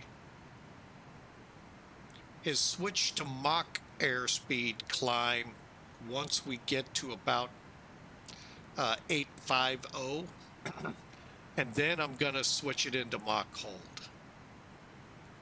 Then it will hold the aircraft at 0.5 with thrust.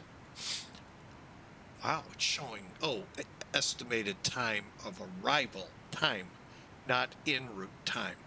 I'm like, dang, 3 hours. Why am I showing 1 hour over here?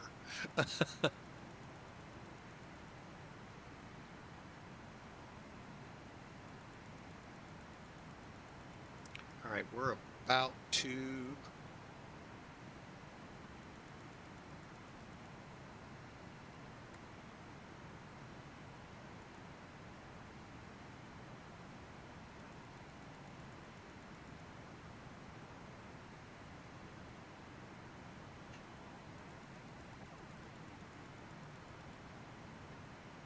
All right, we're at 0.85. Now, it's going to maintain this at this power setting by pitch. Now, if I throw it into Mach hold, whatever we're set at here is what it will hold. So for now, I'm going to let it continue for another 4,000 feet and continue on. So I hope you've enjoyed. Virtual PanAm what a great airline to be a part of. Looks like we're going to get more 727 flights for TWA at least, and possibly PanAm. I haven't been green lighted nor know how to find what I need to for putting them into PanAm operation, if I'm even going to be allowed. But TWA is going to get them.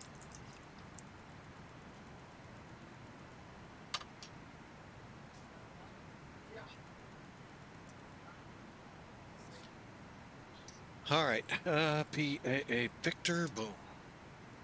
So check us out there, famsys.io/registration/Papa Alpha Alpha. Love to have you aboard. Great technology. This VAMSYS Pegasus ACAR system is amazing. What it can do, how easy it is for the pilots, and for those of us that are in a managerial role with a virtual airline, let alone the CEOs, what they can do. So, just love it, folks. I hope you got the PanAm side. We've got a 1960s version with the 707, 1985 with the 747s, the few 727s still around, which is weird. And as I mentioned a moment ago, we could be getting more 727s. And then, of all things, we have a TWA side of the house. If you know anything about airline history, you know that is an interesting combination. But we have it.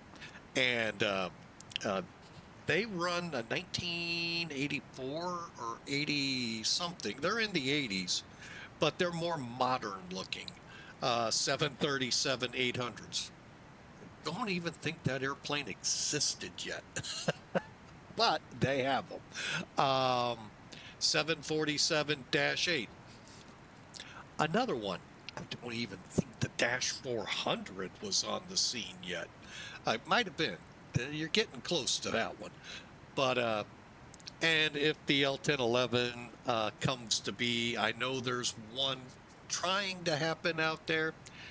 Not doing well. Where are we at? 35? Okay, just checking.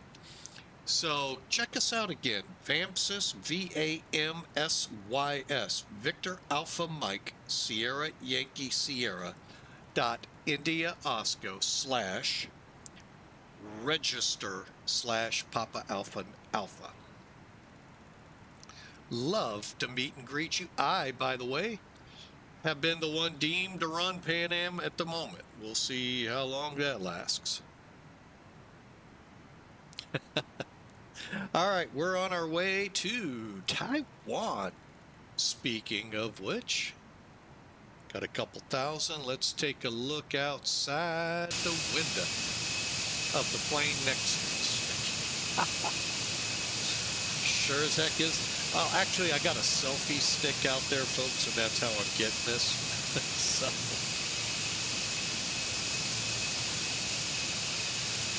All right, but we're on our way. PanAm, headed from Gimpo down to Taiwan.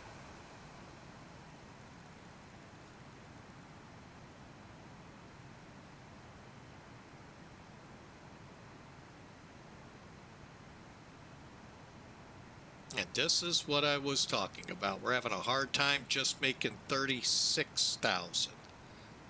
Why I wanted to be careful. I think 38 is doable. I'm going to go ahead and put us in vertical speed mode. Ease us on up. See how that works. All right. Now, as we would be progressing, if we had this set up to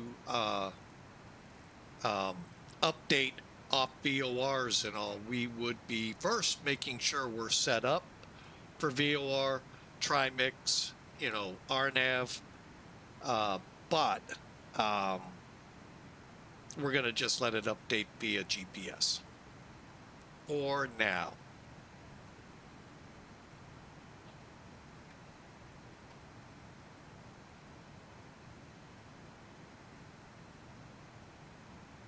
And if you haven't updated yet, or if you haven't been by your sim lately, first off, I'm going to shame you. Shame on level you. off.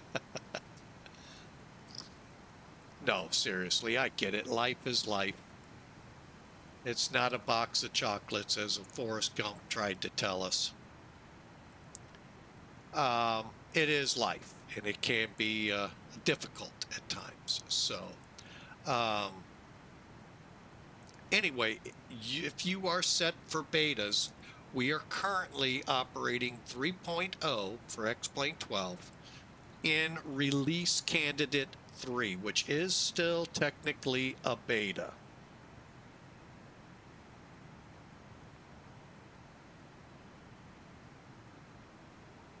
So we haven't been green lighted. That's the end of 3.0. 3.1, somebody told me, appears to be a lot of, helping the systems out with the with what's going on. With all this added graphics with the radar and all of that. So, speaking of which, we got, well, at 150, we'd see maybe something. Well, let's take her all the way out.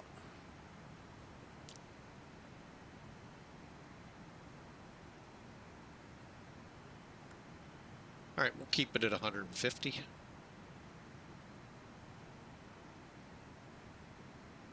Yeah, we're just going to ease on into 38,000.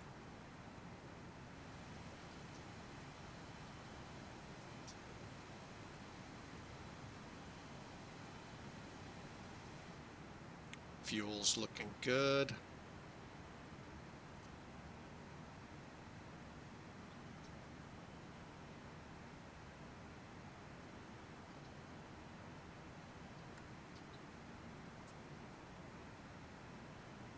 All right, now, again, remember, always make sure your altitude select and hold switch is where it's supposed to be, down while you're climbing. Now, once you hit your cruise, you can put her in altitude hold. What that'll allow you to do is when you're ready to either step climb or begin your descent, we're on a short flight, so we're not step climbing. You can set your dial on your altitude, move it down to select when you're cleared for that operation. Okay, hang on. We're going to ease on down.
All right, we'll let the airplane work it out now.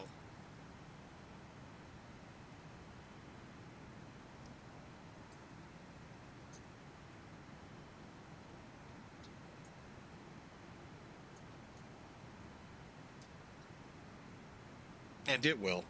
All right, we are currently 1 hour, 15 minutes or so out. We need to pick an arrival real quick. We're coming in. Oh, what have we planned? Let's work that first. 5 right. Okay, let's look at this together.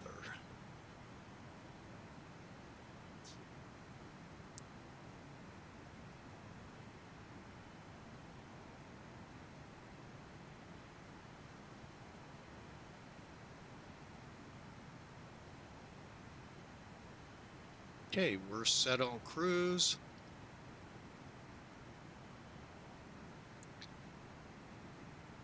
All right. All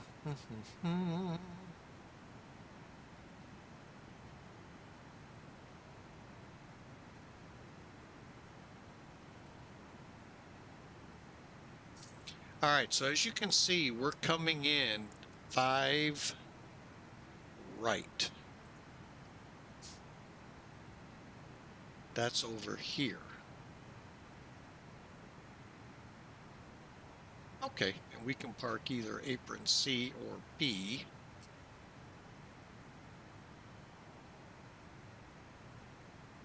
Okay, so now that we have a layout of the land, 5 right from Jammy.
All right, and if I thought you all were hearing that, you would be loving, because it scared the, may have to hurt the CEO. Wasn't expecting that in my ears.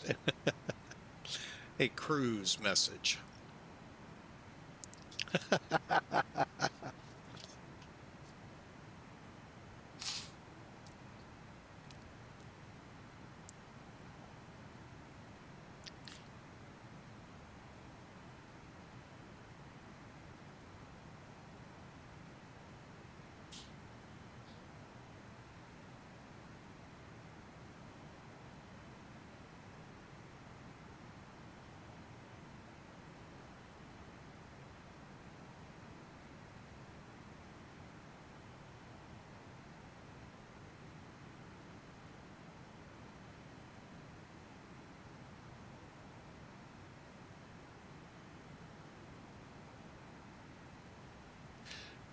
By the time this message is over, we might actually be in Taiwan.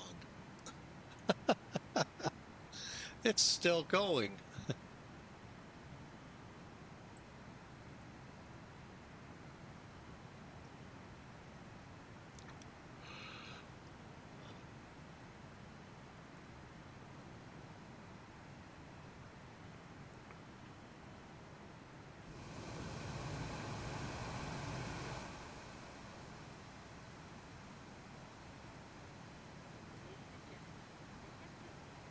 The fasten seatbelt sign. However, we recommend to keep your seatbelt fastened while in your seat. In a few moments, the cabin crew will be passing through the cabin with hot or cold drinks, as well as a light meal. Alcoholic drinks are also available at a nominal charge. Sit back and relax and enjoy the flight.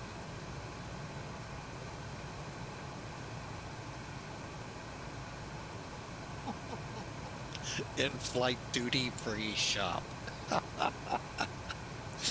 Oh, where he found these is awesome. But boy, if you're not ready for them, they will catch you off guard. So, but anyway, we're about an hour, calling it, now we're at an hour and 15 minutes. It was just an hour and 15 minutes ago. So let's call it an hour and a half. We'll be into Taiwan. Hey, I want to thank you for flying with Mike today. Thank you for joining us. Thank you for your support. And hey, welcome aboard.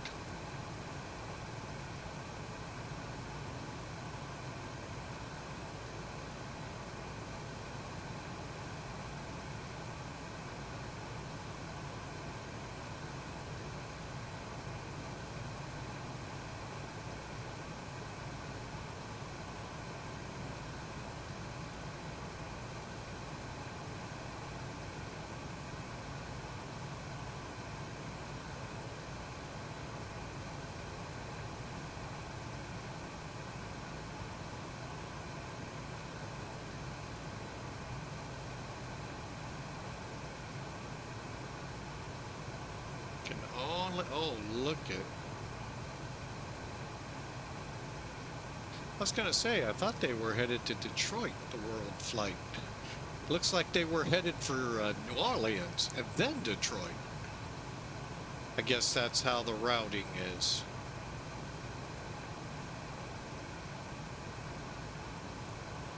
However, we are headed to Taipei, Taiwan. Oh, I didn't think about that for the title. Ooh, I may have to.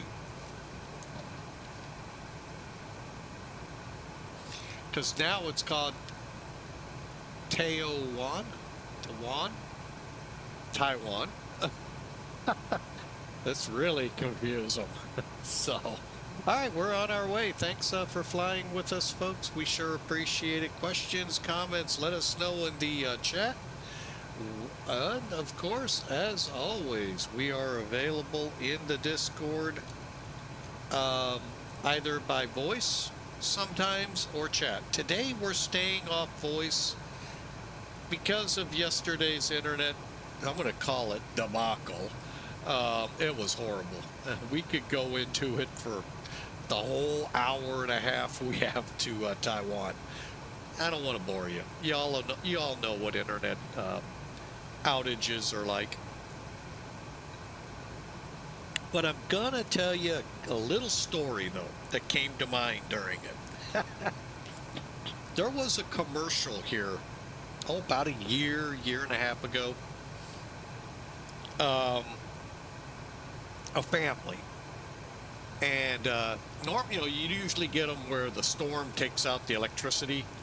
Now this one, the internet. And the family's just like, what do we do? 30 seconds after the internet went out, they're like getting really nervous, like, what do we do?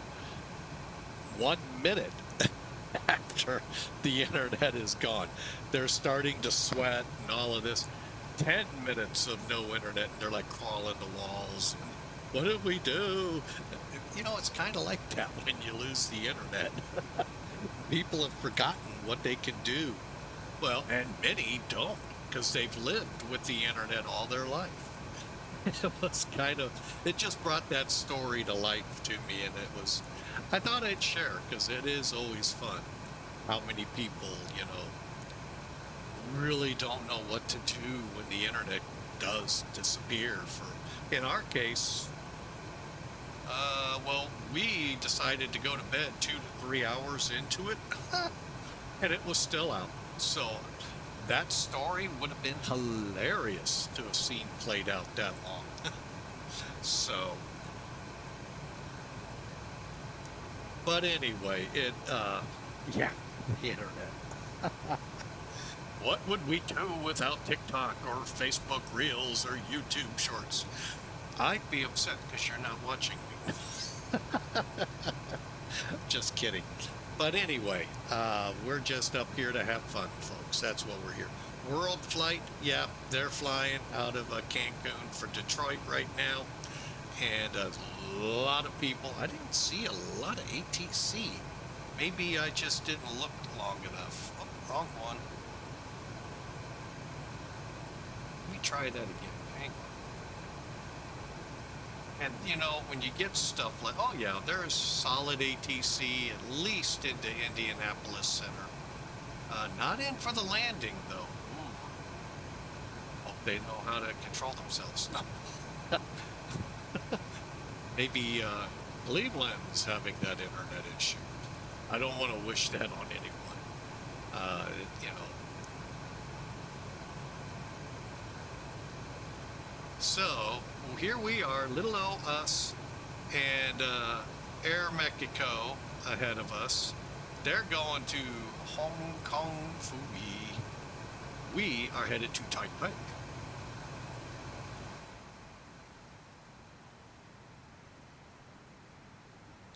And I'm glad to have you all aboard. If you're new to the channel, hit that follow button. Love to have you come along on our next adventure.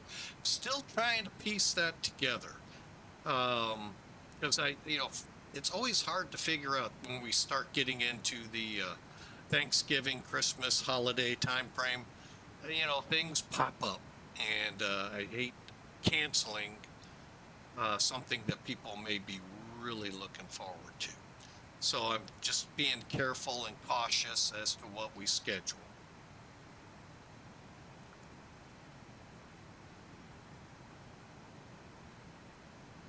And I'd like to schedule out to the end of the year, but I just really don't know everywhere we're gonna fly.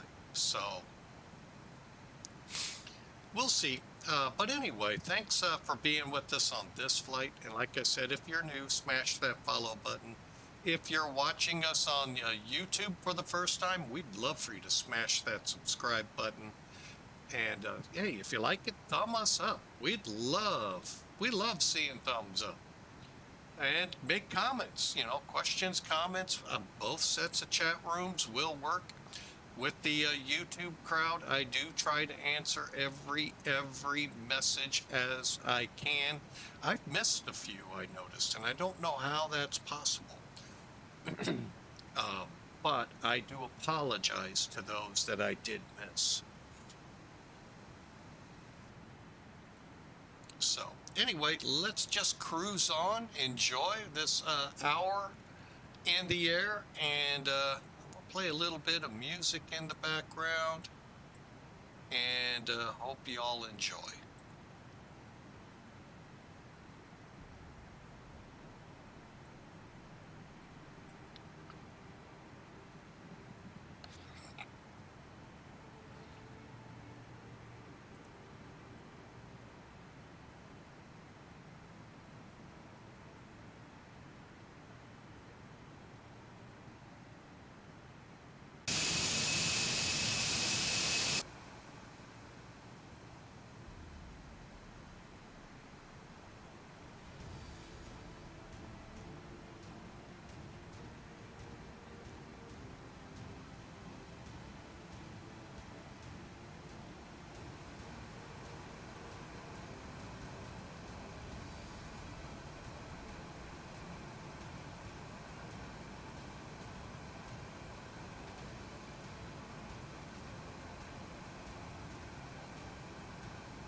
Oh man. All right, just been having some fun there, putting some things out on YouTube, and hoping y'all enjoy. Oh, speaking of YouTube, I got some work to do after this flight. We are currently about an hour out of Taipei, and I hope you've enjoyed the flight so far from Gimpo, the airport a lot of people don't use in Korea. They prefer Incheon. I kind of like these other airports, you know, like Santo Dumont in Rio, or Gungagas up there is Sapalo, Midway, Reagan. You know, those other airports, even John Wayne, even though we don't get to fly in there very much, I kind of like those challenges with these other airports. So anyway, that's what Gimpo is here in South Korea, that other airport, the original, actually. And many of those are the original airports to their areas. I'm not sure about Santo Dumont, though. But anyway, could be. I don't know. But yeah, they're fun to fly in. We flew in for the first time in many years. London City, not too long ago. That was actually, well, granted, it's supposed to be like a 3.5, 4 degree glide slope into it. It just, yeah, we flew it normal. And yeah, oh well. We'll get the right airplane to do that. That would be like the BAE. Maybe we'll get that up and going. All right, well, you can see the weather ahead of us. Looking a little frightful. What's it look like on radar? Like nothing. So, all right, well, we will continue on. I hope you enjoy the flight. Like I said, we got about an hour-ish to go to Taiwan. Taipei, Taiwan.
All right, we are working our way to Taipei, Taiwan in about, well, we'll still call it about an hour out. We're getting near that front. If you remember in the pre-brief, 4 to 8 degrees up in Korea, 20 something degrees down here in Taipei. Yeah, something's between there.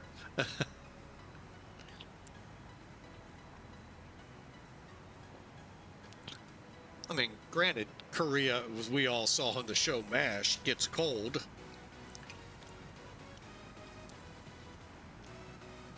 But wow, what a temperature change.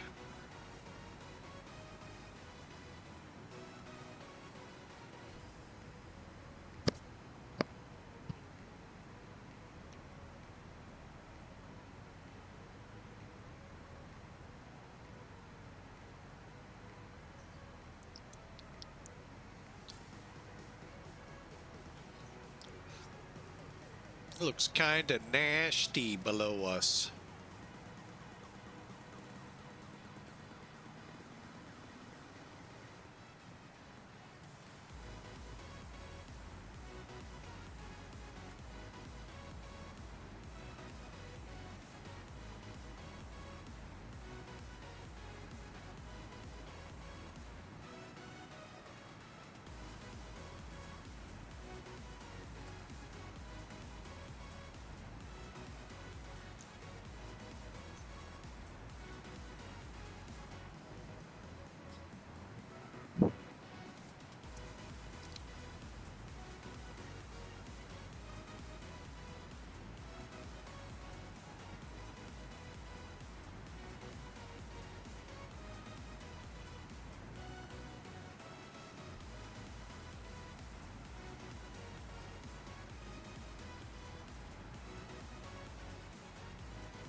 All right.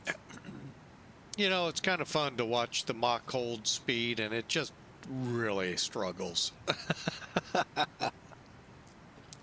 Oh, man. Anyway, I hope you've enjoyed, and hey, we're getting there, slowly but surely. Let me see what kind of restraints we have, if any.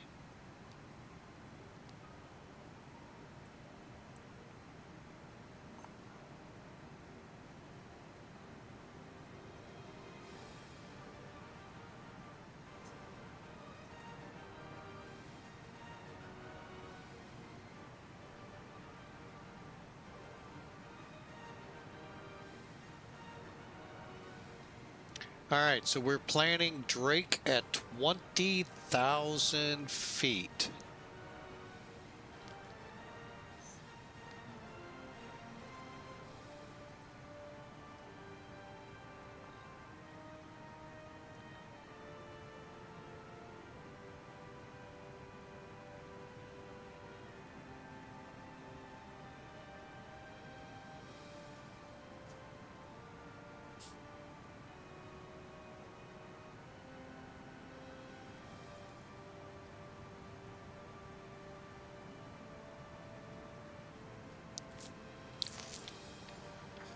All right, so that probably...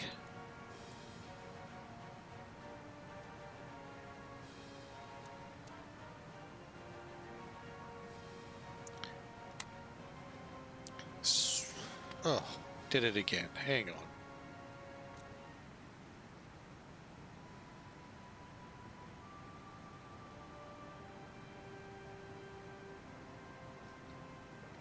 So at about 60 miles from Drake, we'll begin our descent.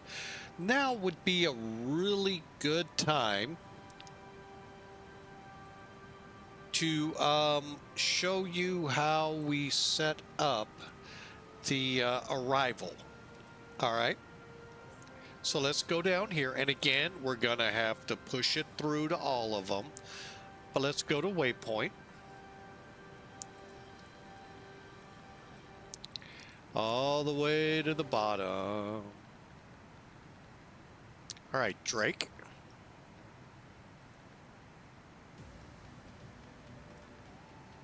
All right, from Drake, let's bring in charts so you all can get a feel for what we're doing.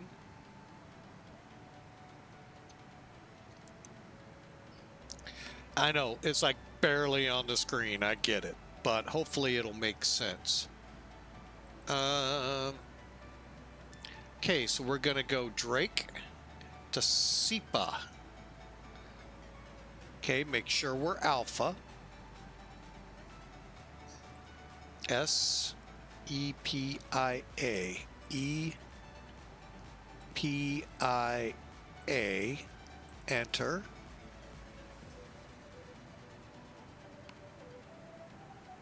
Unfortunately, we do not have...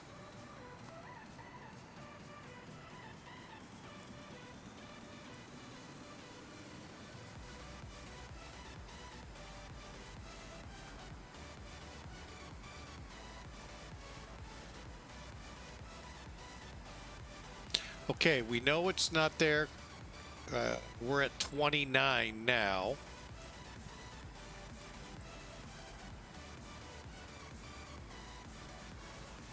Enter. Okay.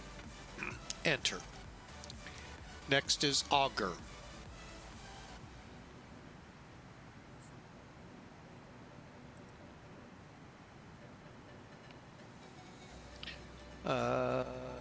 G-A-U-G-U-R.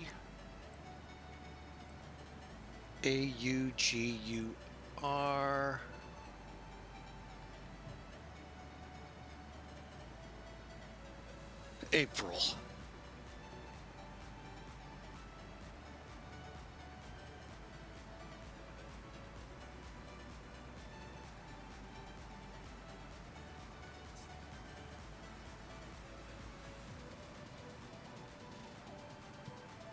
See how it got me there, folks? The one I thought was an I. It wasn't. It was over here. Gotta be watching for those. Wow. March.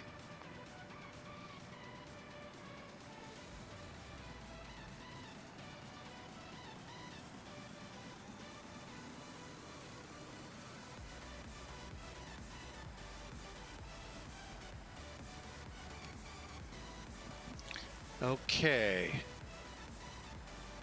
Really? Just about every one of these is already in the system.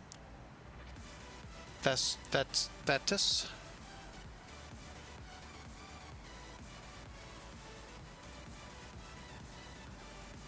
FETUS. Enter. Enter. Jammy.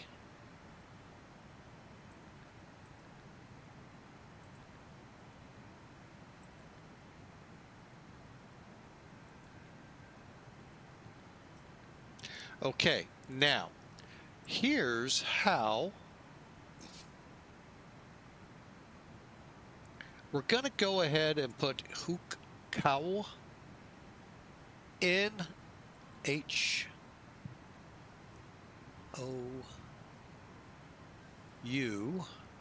Oh, got it wrong. KOU.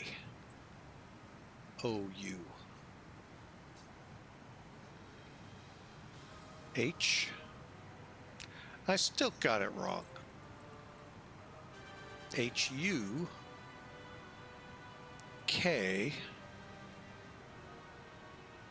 HUKOU. Enter, enter, and tulip.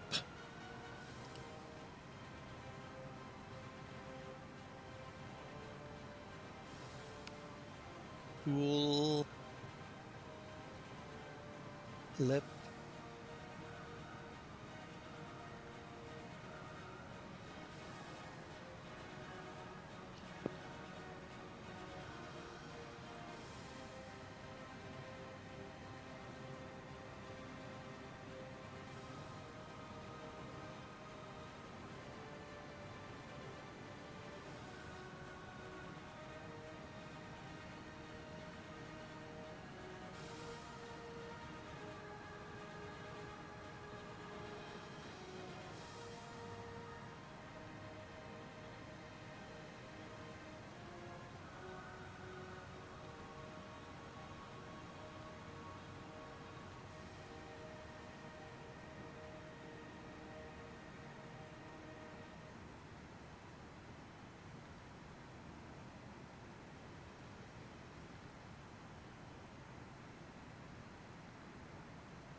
Okay, and now we're transferring everything in. Hopefully we're flying the right course.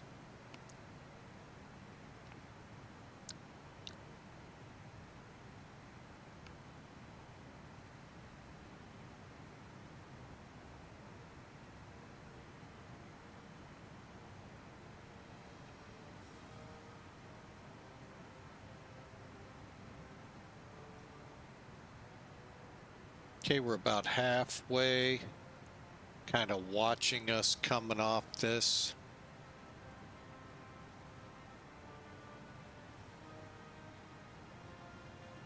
I think it was like 41, 44, something like that.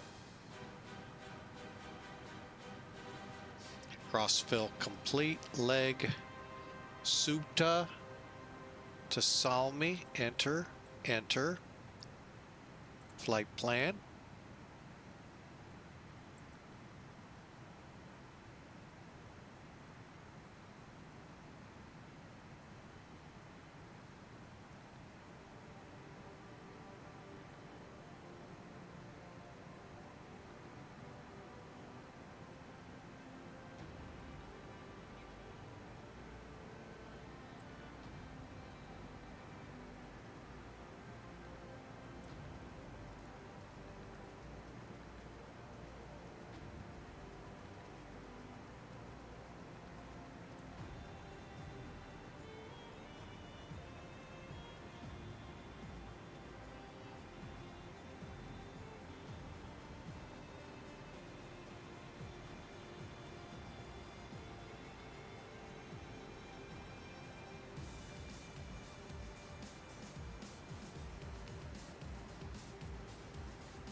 All right, we are on our way. And we have, as you just saw, we are now cleared for an RNAV approach. SIVA, you saw the challenge there. You don't have coordinates, lat-long coordinates. Lat being latitude, long being longitude, those that aren't fully up on that lingo. So we are, you're going to have to fly vectors or a more standardized approach. VOR, such, So, but with LTN, you can begin to do what you're used to. Remember, the only thing that does not happen with LTN, vertical navigation. That's why you didn't see me carrying what altitudes to put in, because you can't. That would come with the next phase, FMSs. And then GPS approaches and all of that came along, which are kind of, I have found to be pretty similar to LTN approaches. So LTN you can set by fix, 5-character fixes, 4-character airports. You can go airport to airport to airport if you want. You can go VOR. You can go to a VOR displaced fix where you find a VOR, find the course, and mark it with a distance, and you can put that in and it'll go there instead of the VOR. So a much more versatile tool before the FMS came out.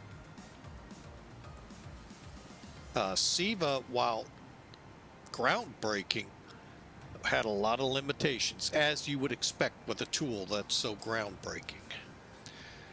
So, but anyway, we're on our way. We're about halfway. Actually, we're about almost 2/3 of the way there.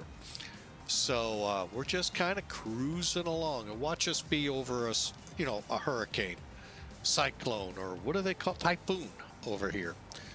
That was our norm. When we fly in the fall over here, it just seems like there's always something bad we fly over. And the reason I said that is right up here on the screen kind of looks like an eye wall. So, all right, so enjoy, folks. We got another 45 minutes till we touch down in Taiwan, and I hope you all enjoy the flight. So, oh, it looks like we're over Salmi.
All right, I will be right back. Need to stretch my legs out here in the cabin, and we'll be right back.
All right, we're back with you. And I see you're back from the ad as well.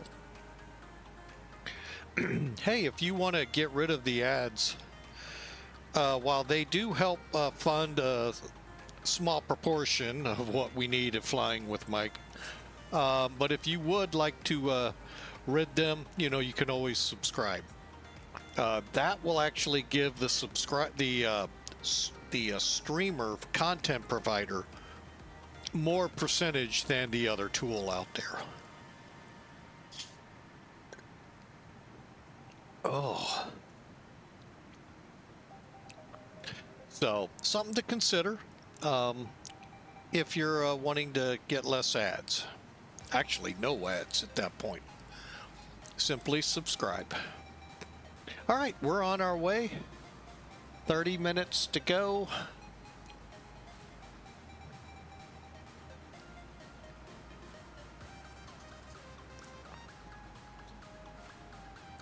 Uh-oh.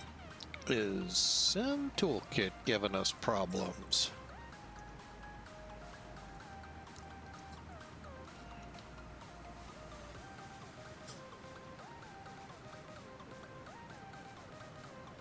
It may be.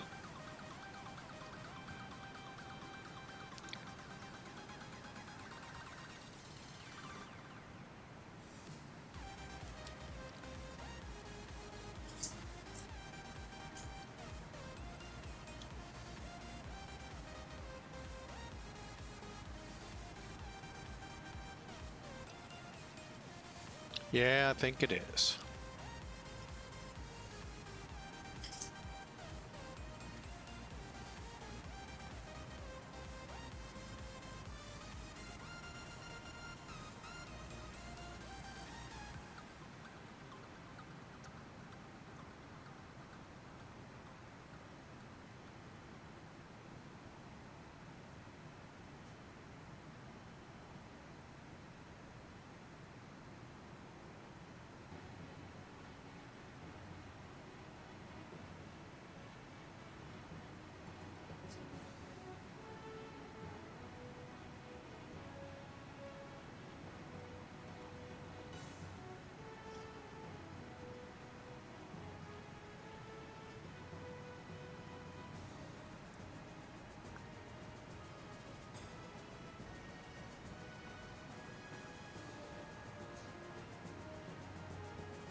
Oh, I think we've got a little bit of precip off the wing there. Nice.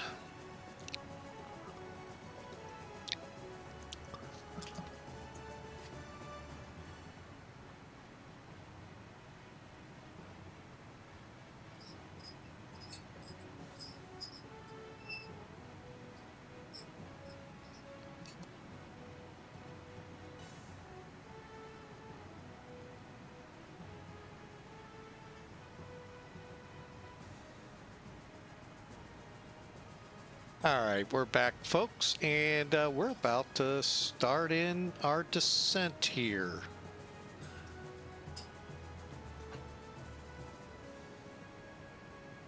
Okay.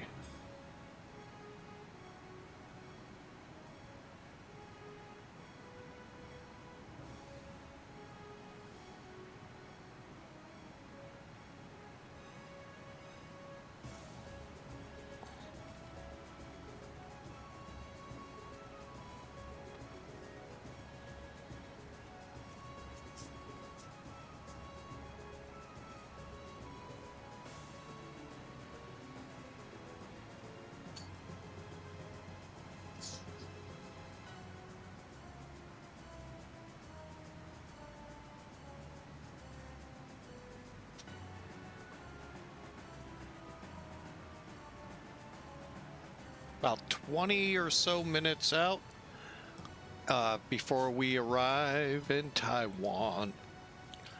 Now, Flight 801 will continue on to Bangkok, or did continue on to Bangkok back in the 90s, or 80s, sorry, 85 to be exact. But there were also flights out of Taipei to Manila and back to Tokyo, along with back to Seoul, Korea.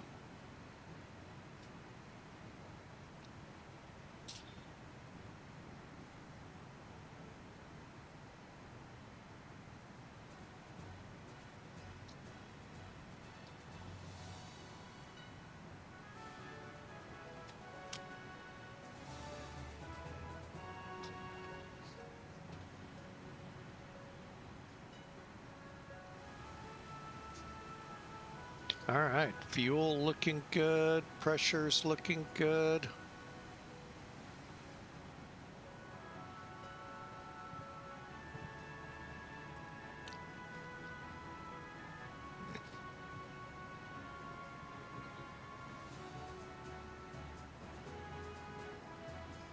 All right, per the descent planning, we're to cross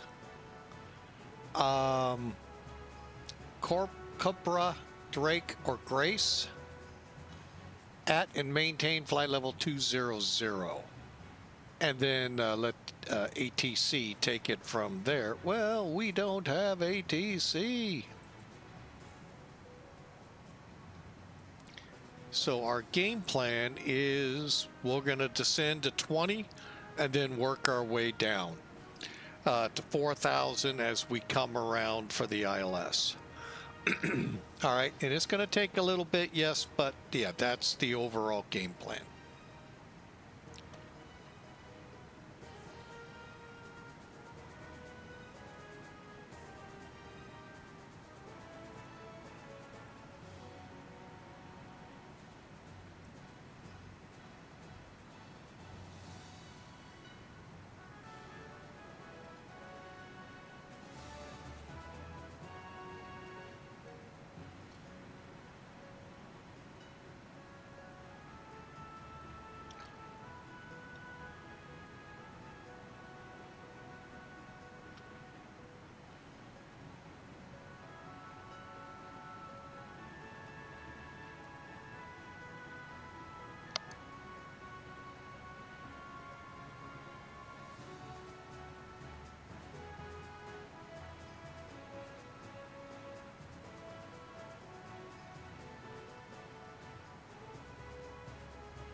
Okay, we're going to go in and bring this in for a landing here shortly. We're getting close to top of descent. All right, I'm waiting till about 65 to 60 miles out. Now, I do not have it set in alt hold. So that's one shame on me. Why? Because I could have set 20,000. Without having to worry about it. But the good thing is here, we'll begin our descent at, and we'll just see how that goes. We're going to set up for about 2,300 feet a minute.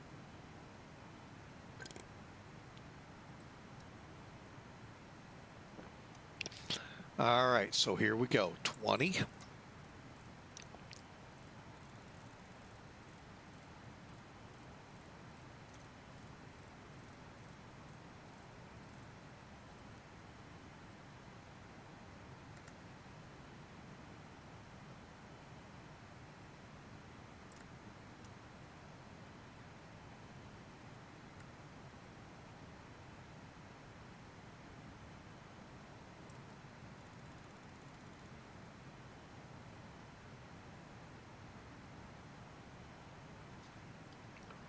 Not sure why it balked at that, but it did.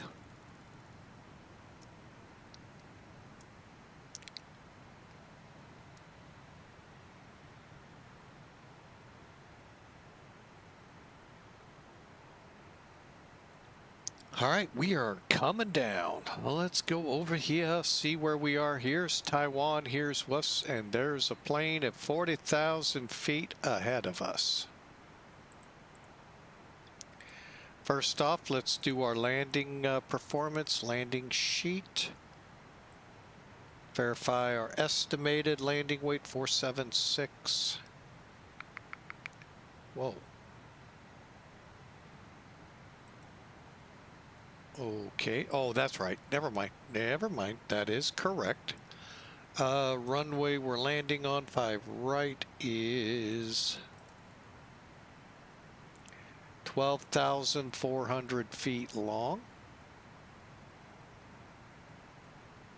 Okay, while I'm messing with that, 108 feet.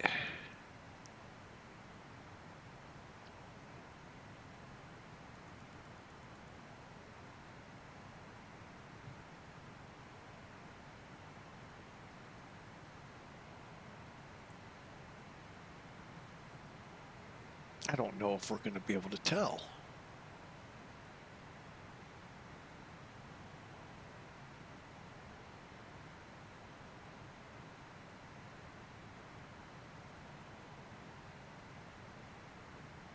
All right, 1021,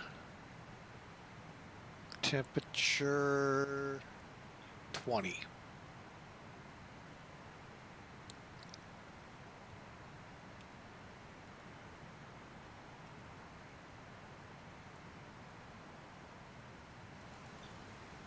Okay, time to cheat a little.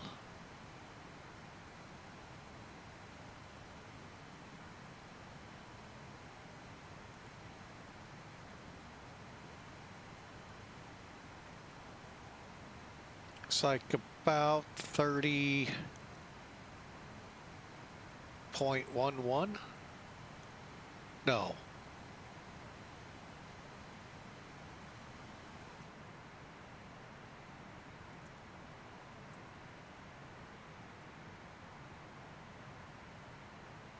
.01, we'll call it.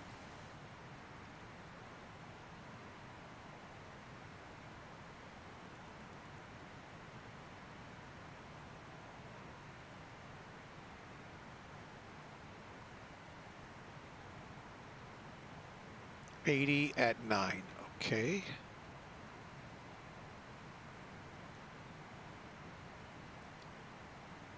And I think we have everything set. We'll set the speed bug, spoilers set to auto, reverse all. So about 5,700 feet of the runway. Okay.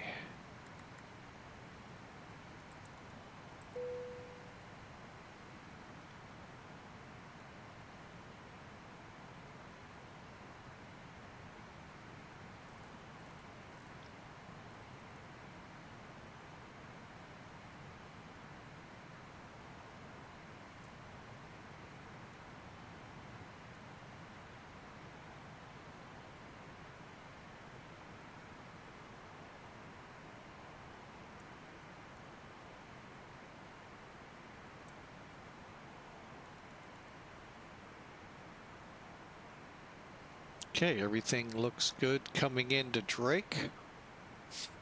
Okay, we're on speed, we're set, we're ready for the approach.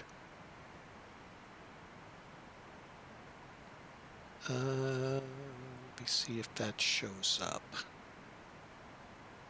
Okay, 110.7.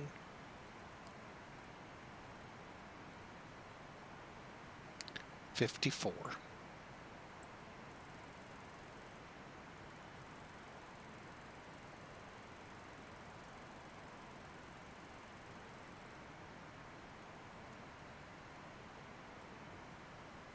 All right, what was the other one?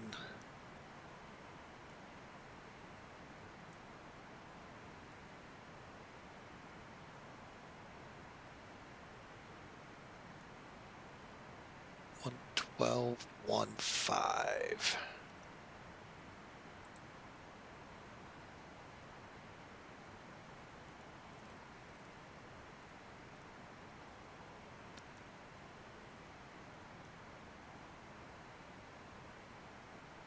Okay, we are set up. We're coming into Drake in about 16 miles. I think we're doing pretty good on our descent. And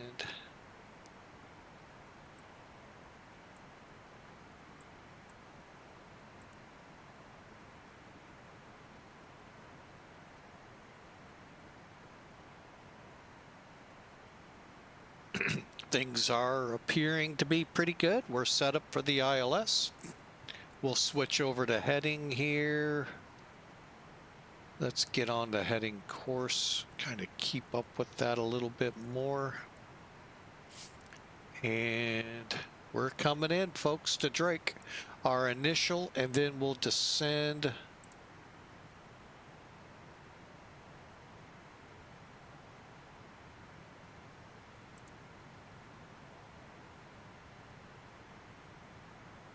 We'll descend to 5,000, coming around to intercept back here, coming on in. Okay, so that looks good. So I hope you've enjoyed. We're closing in on the arrival point here.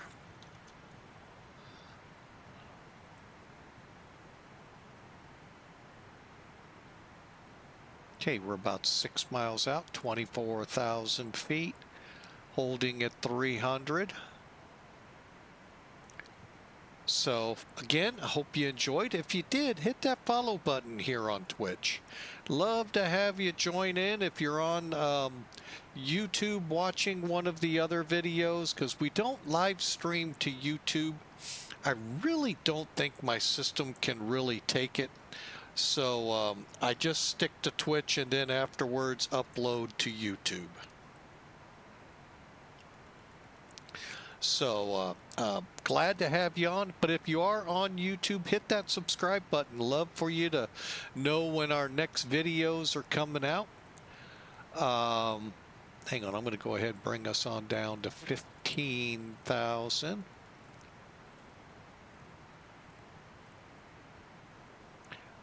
That's how you would know. You'll get an email or an alert letting you know we've put up a video. Also, we have a Discord channel out there for you. The invite's coming your way here in Twitch. Over on YouTube, there is... Ooh, got to spell it right.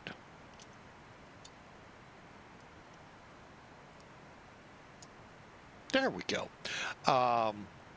You can click that and join our Discord. You'll find out where we're going, what we got planned, and so forth. Right now, it's kind of sketchy because with Thanksgiving and Christmas coming up, it is always a challenge. There will be the week of Thanksgiving. I will not be streaming, so don't expect any videos during that time. But I will try to set some things up to help out a little bit on YouTube. We'll see how well that works.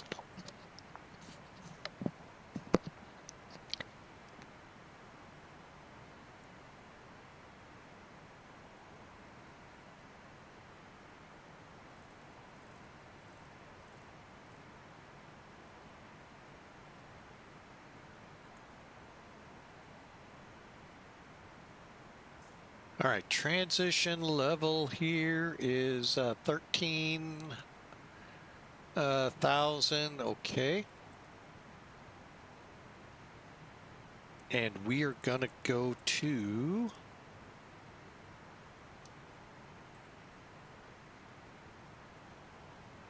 1021.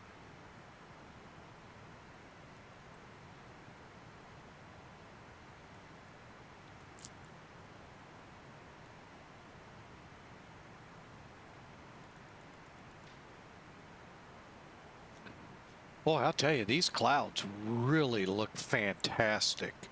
Great job there at Laminar putting that all together.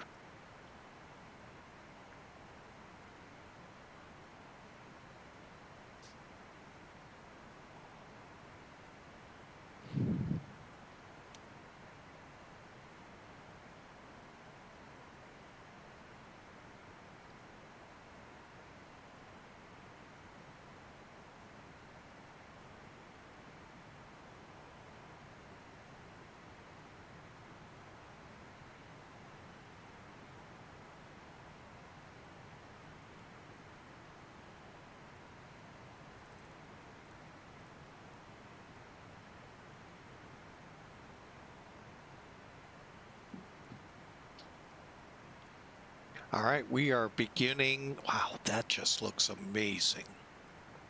But anyway, we are starting down to, again, 15,000.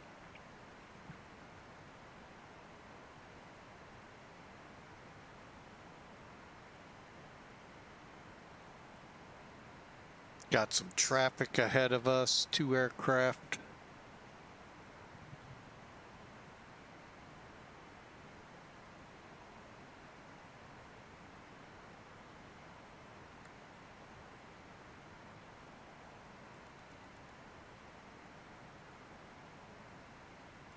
To level off.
approach checklist, please. Seatbelts and shoulder harness. Check. 10,000. Seatbelts and no smoking signs. On. 1,000 level off. Anti-ice. Off. Exterior lights. Check. Outer brakes. Medium. Radio INS switches. Radio. Flight director computer selectors. Check. Brake pressure. Check. Altimeters. 1, 0, 2, 1. Set and cross-check. Landing data, EPR and airspeed bugs. Set and cross-check. Seatbelts and shoulder harness. Check. Fuel panel. Check. Fuel heat. Let's see.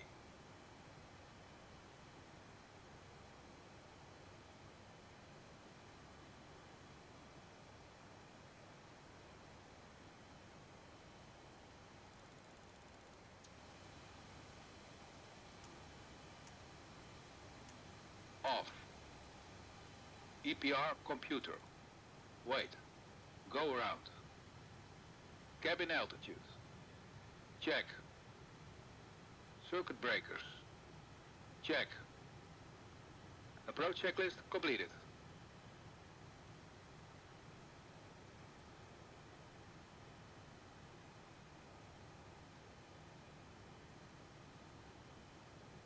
All right, we are through 7,500 feet, and it has begun to rain on us.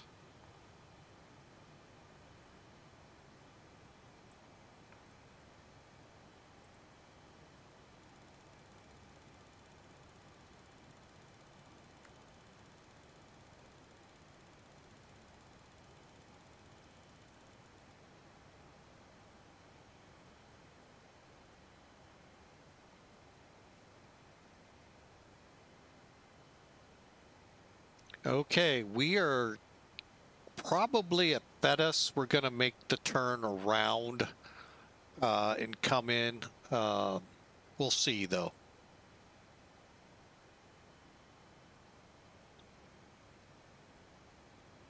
But it's been about 2 hours since we released the brakes on the runway, and we are just about into Taipei. What a great flight this has been. I hope you've enjoyed. And again, would love for you to follow the channel. Smash the follow button there on Twitch if you haven't already. If you're watching us on Twitch, smash that subscribe button. We'd love to have you join. And if you liked it, thumbs up it. We love seeing that when we go through the stats in a couple of days. But thank you again for flying with us. All right, we are down to 5,000 feet. We're going to level off at 4,000 as we're getting ready. The airport is actually at about our 10 to 11 o'clock. Clouds kind of sort of obscuring it. So here we go. 1,000 level off.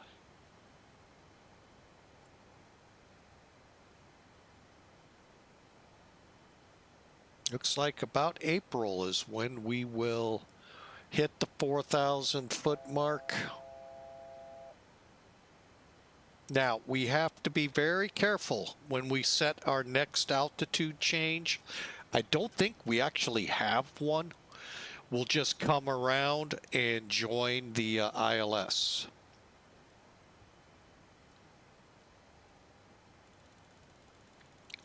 For those curious, here's the weather.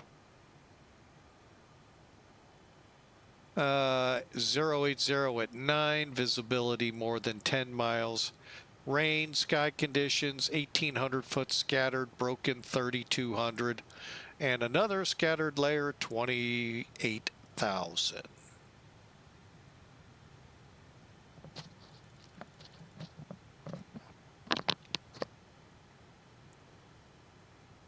Okay, we're level at 4,000 by April. Not bad. Now let's head on to March.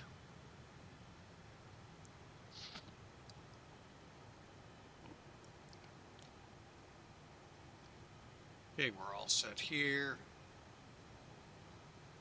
Cabin crew, prepare for landing. Ladies and gentlemen, prepare for landing. Please fasten your seatbelt. Adjust the bags of your seat in the upright position and stow your tray.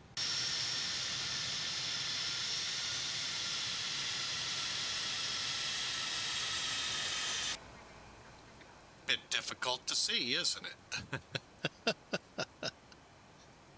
Hopefully that 10 miles is true and not 1.0.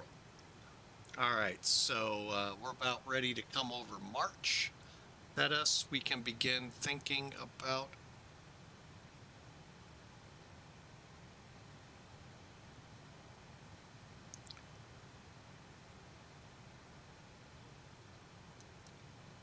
our turn. Let me get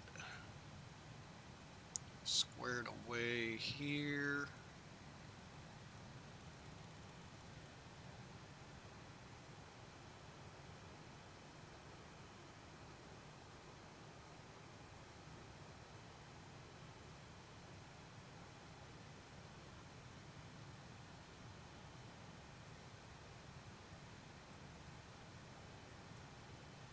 Okay, clean 234, one deployed out. Okay. Just getting some quick numbers in the back of my head.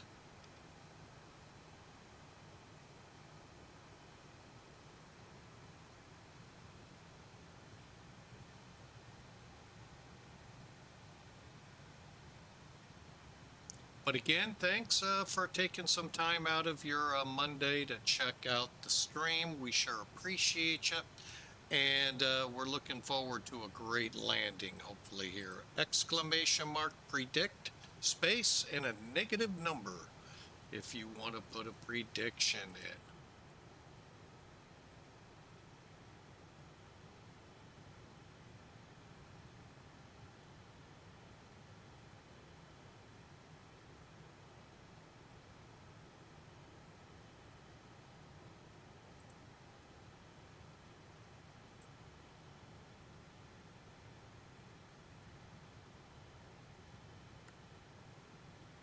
All right, I have somewhat of control of the plane as we're crossing Felis.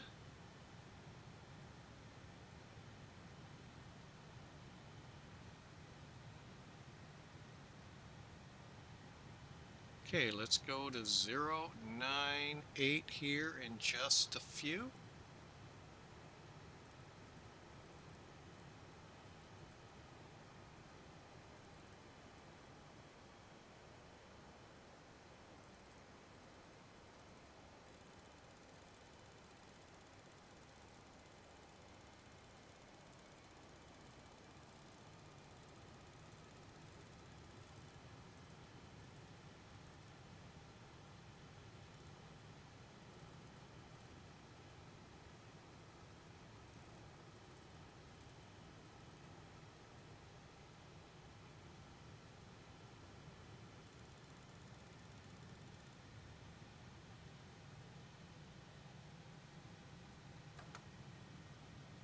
Flaps 1.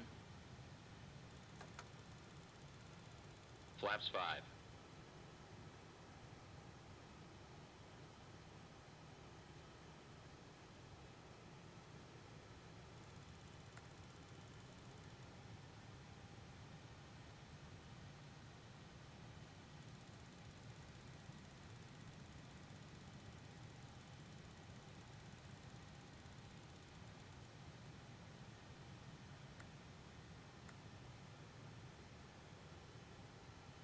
All right, we are proceeding to the localizer.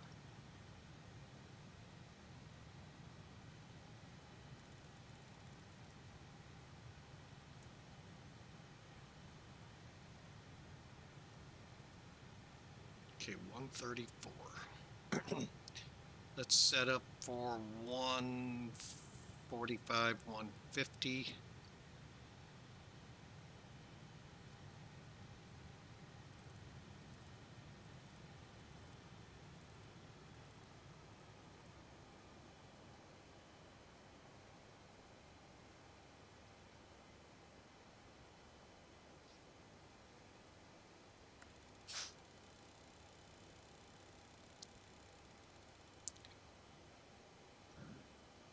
All right, Taiwan, Taipei traffic, Clipper 801 heavy, intercepting the ILS 45 right.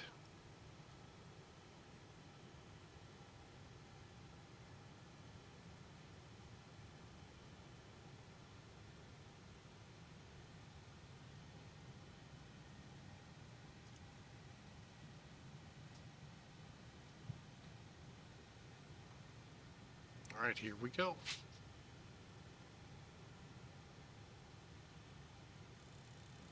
Localizer alive.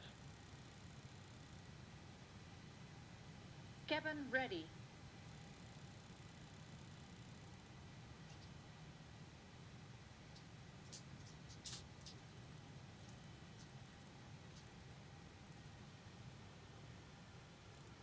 All right, we're looking for a runway, folks.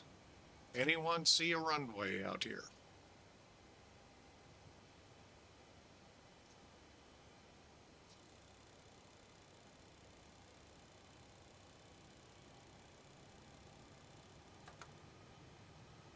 Flaps 10.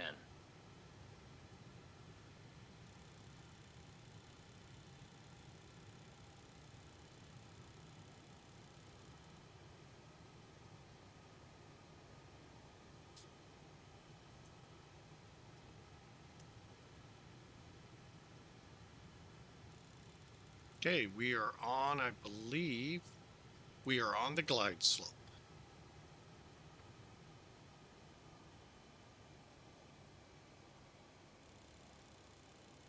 Gear down. Flaps 20.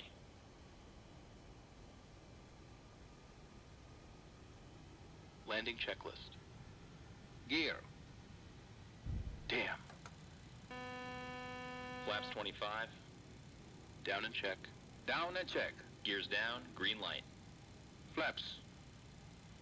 Flaps 25. Flaps 25. Spoilers. Armed. Ignition. Flight start. Flaps 30. Anti-skid.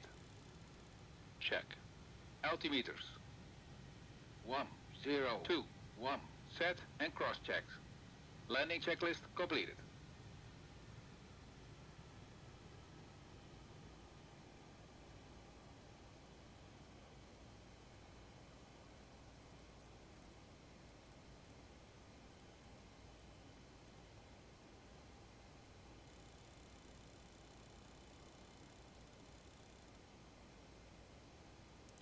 All right, we are currently stable. Got a runway in sight for now. We'll see how that progresses downward. And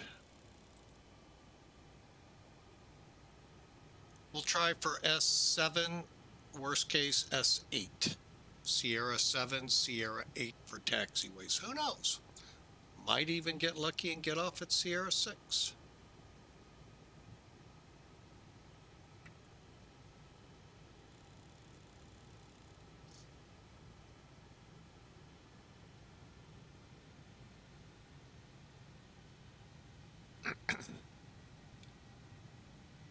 All right, we are 8 miles out. Flaps full, gear is down, brakes set.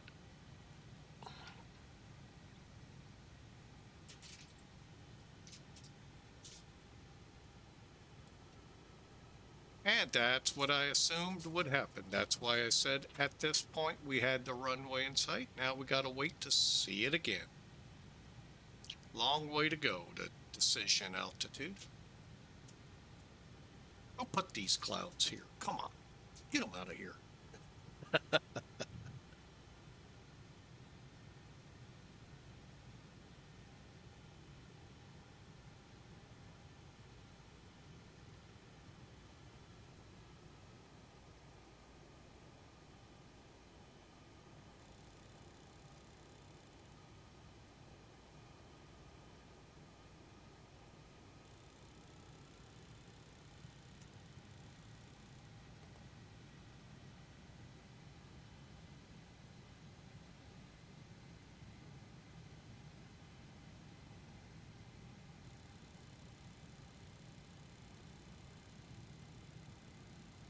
got a runway. Don't think we'll have any more problems with clouds, but let's just not take... Oh, yeah, we are. Take anything for granted.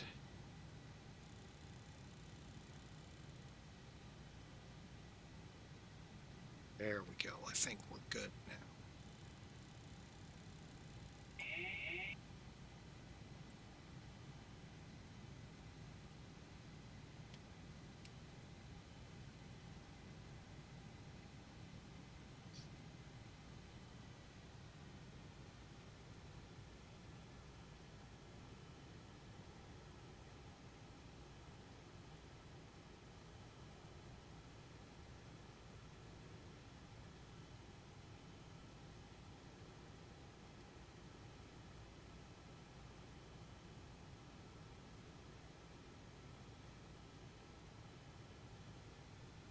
Okay, it looks like we're stable. We'll be landing 5 right gear down, flaps set, spoilers set, 1,000.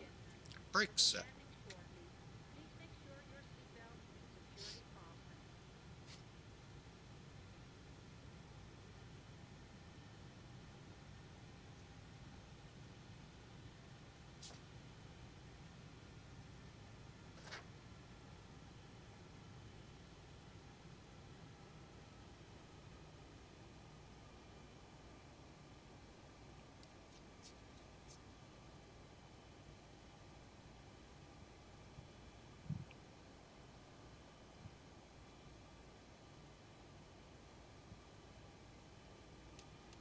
500.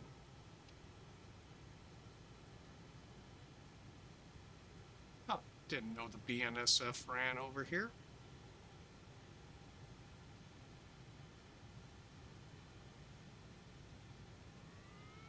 Approaching minimums. Landing. Minimums.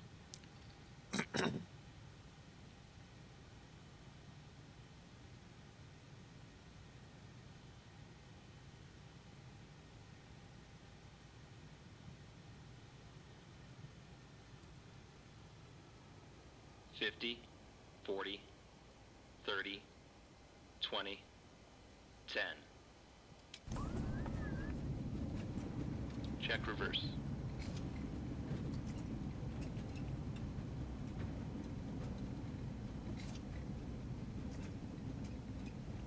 Out, off, reverse. Auto brake off. I think we did make Sierra 6. How about, we'll keep going. Ease up on the brakes.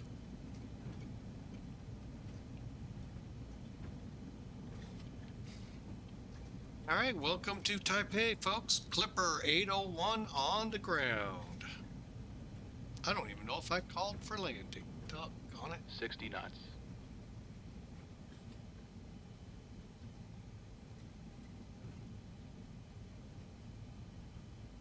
Coming off Sierra 7. Ladies and gentlemen, welcome to our destination airport. Please remain seated until the captain has switched off the fast signal sign.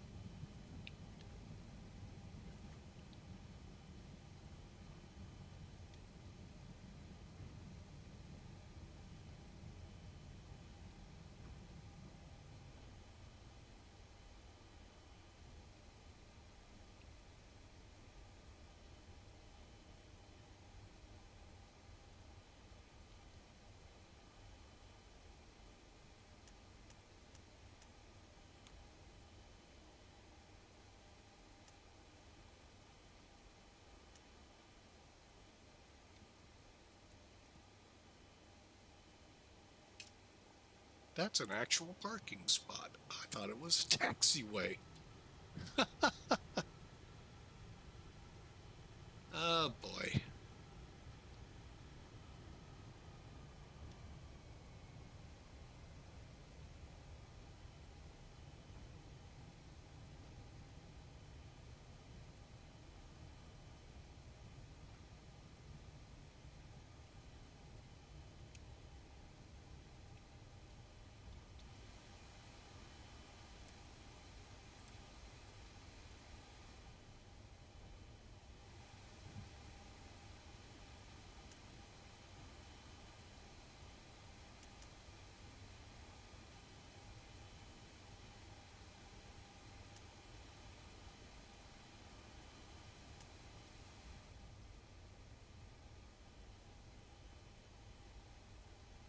After landing checklist. Brake pressure. Check. Damn. Body gear steering. Arm. Auto brakes. Hold on. Off. Ignition. Off. Engine and wing anti-ice.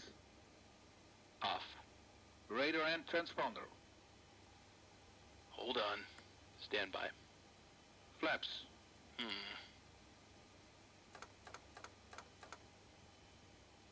Flaps 1.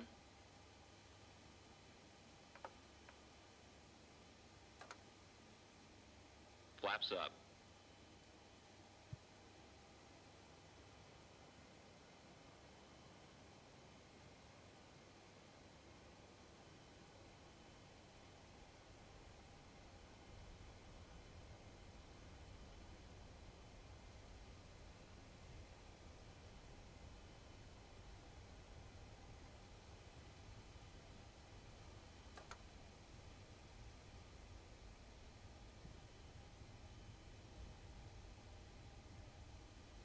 Up. Spoilers. Down. Stabilizer trim. Damn.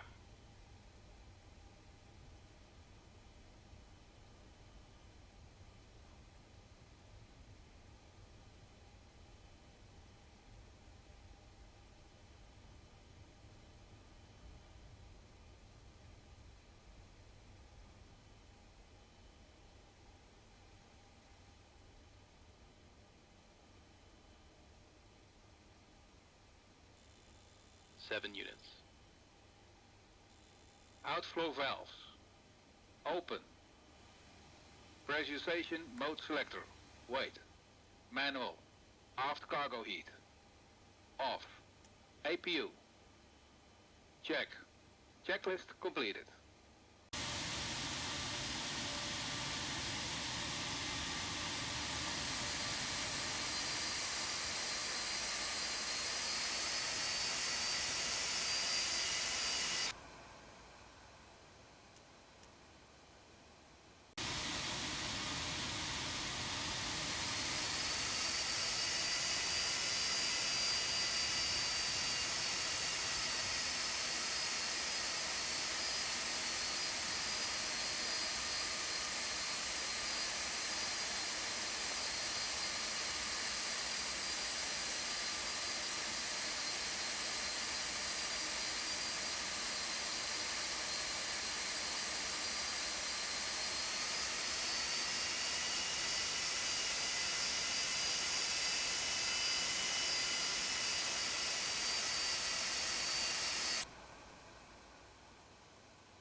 Parking brake set.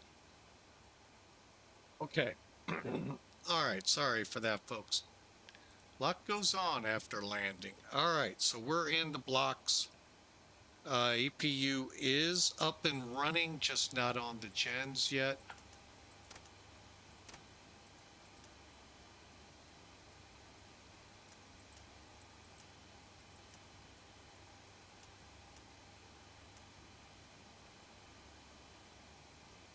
Okay, bleed air's on, generators are on, pressurization set. Okay, oh, let's go here and let's start shutting them down.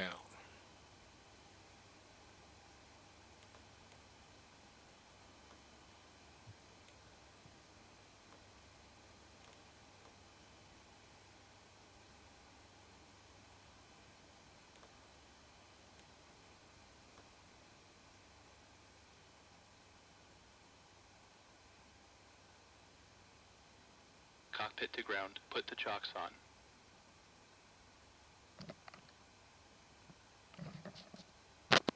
Chocks are on.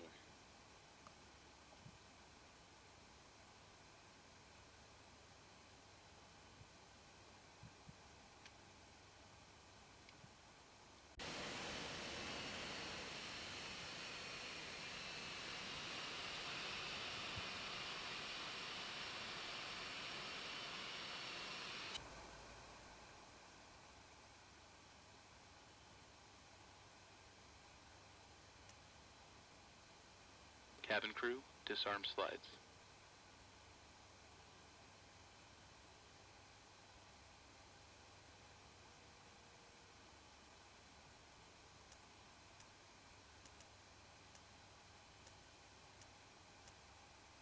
Cabin crew, doors may be opened.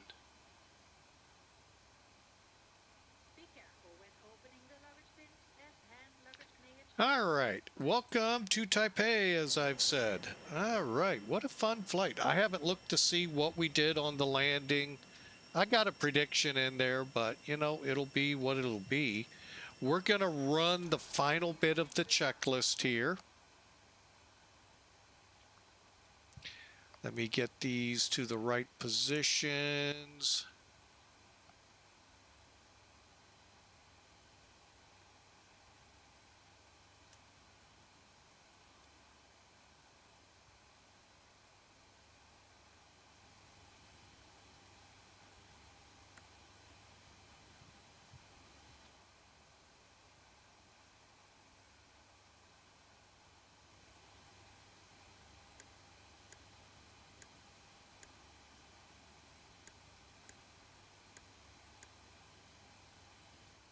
All right, let's run. Oh, we got one more to do.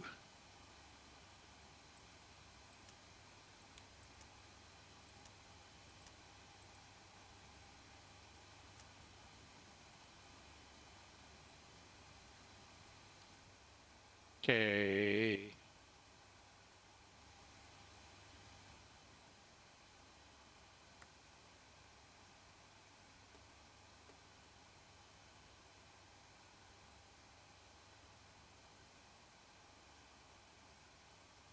All right, secure cockpit checklist.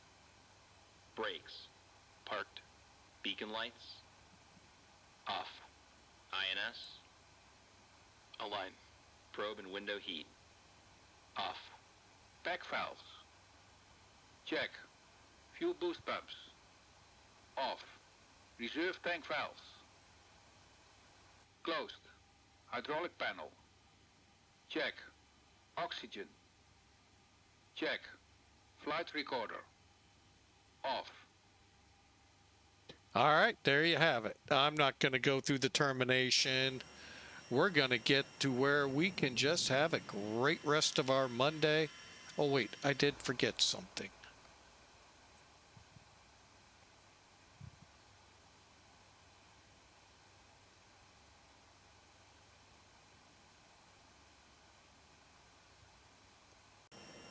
All right, there we go.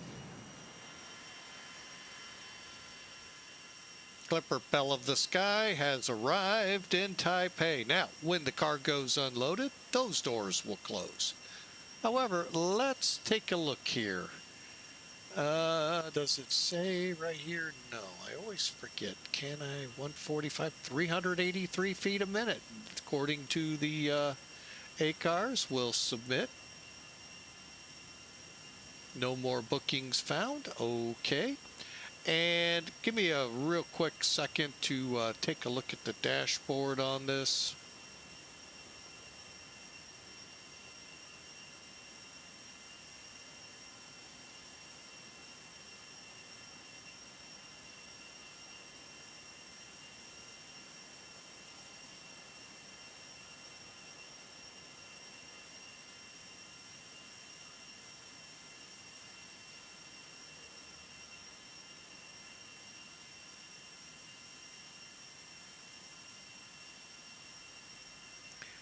All right, no big deal. We like it. We got our points. That's all that matters. Welcome to soggy Taipei. All right, let's clear out the overlay up top. And let's bring Elevatech in first.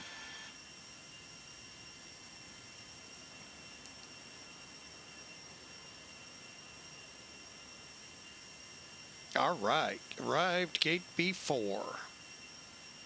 Before what? Oh, sorry, couldn't resist.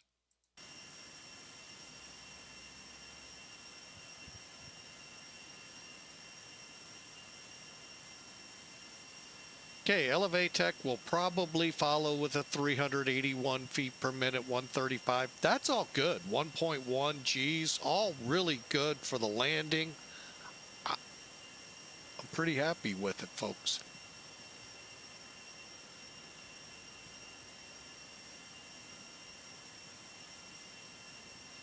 And not bad, probably about 5 or 10 feet off the center line, just past the landing zone marker. I'm sorry, aiming point markers. So yeah, those big pads there, that's what you aim for visually. So that's awesome. That's a really good looking approach. Let's take a look at what the official keeper says. Again, we're parked way up here.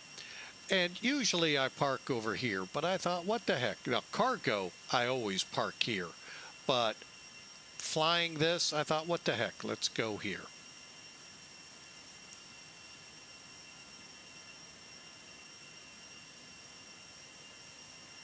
Okay, here comes Sim Toolkit. Now, this could get challenging because of the reset in flight.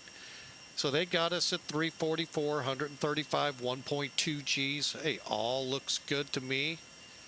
Let's complete the flight. See what it's got to say. All right, viewing the details. It's all in the details. 2.5 hours, 800 miles, and the numbers look good initially. Now let's dig in. Wow. Okay, we landed on 5 right. 1,600 feet. 20. They got us 21 feet off the center line. You know, okay, I'm fine with that. Good landing. Very good on the pitch. Roll a little bit. And, I mean, it's a good landing. All the numbers here that you don't get on the other flight trackers all look good here. So, that, you know, that was a really, really fun flight. I hope you all enjoyed it, because you know what? I sure did. All right, well, we're going to say Sirenari. I know we're in the wrong place for that. But I hope you really enjoyed the flight from Seoul, Korea. We sure did. A great rainy arrival, and we'll see you on the next flight. Who knows? There may be one during the week. Worst case scenario, have to wait till Friday. So we'll see how it plays out. For now, y'all have a fantastic day. Thank you all for flying with Mike, and we'll see you Friday. God bless.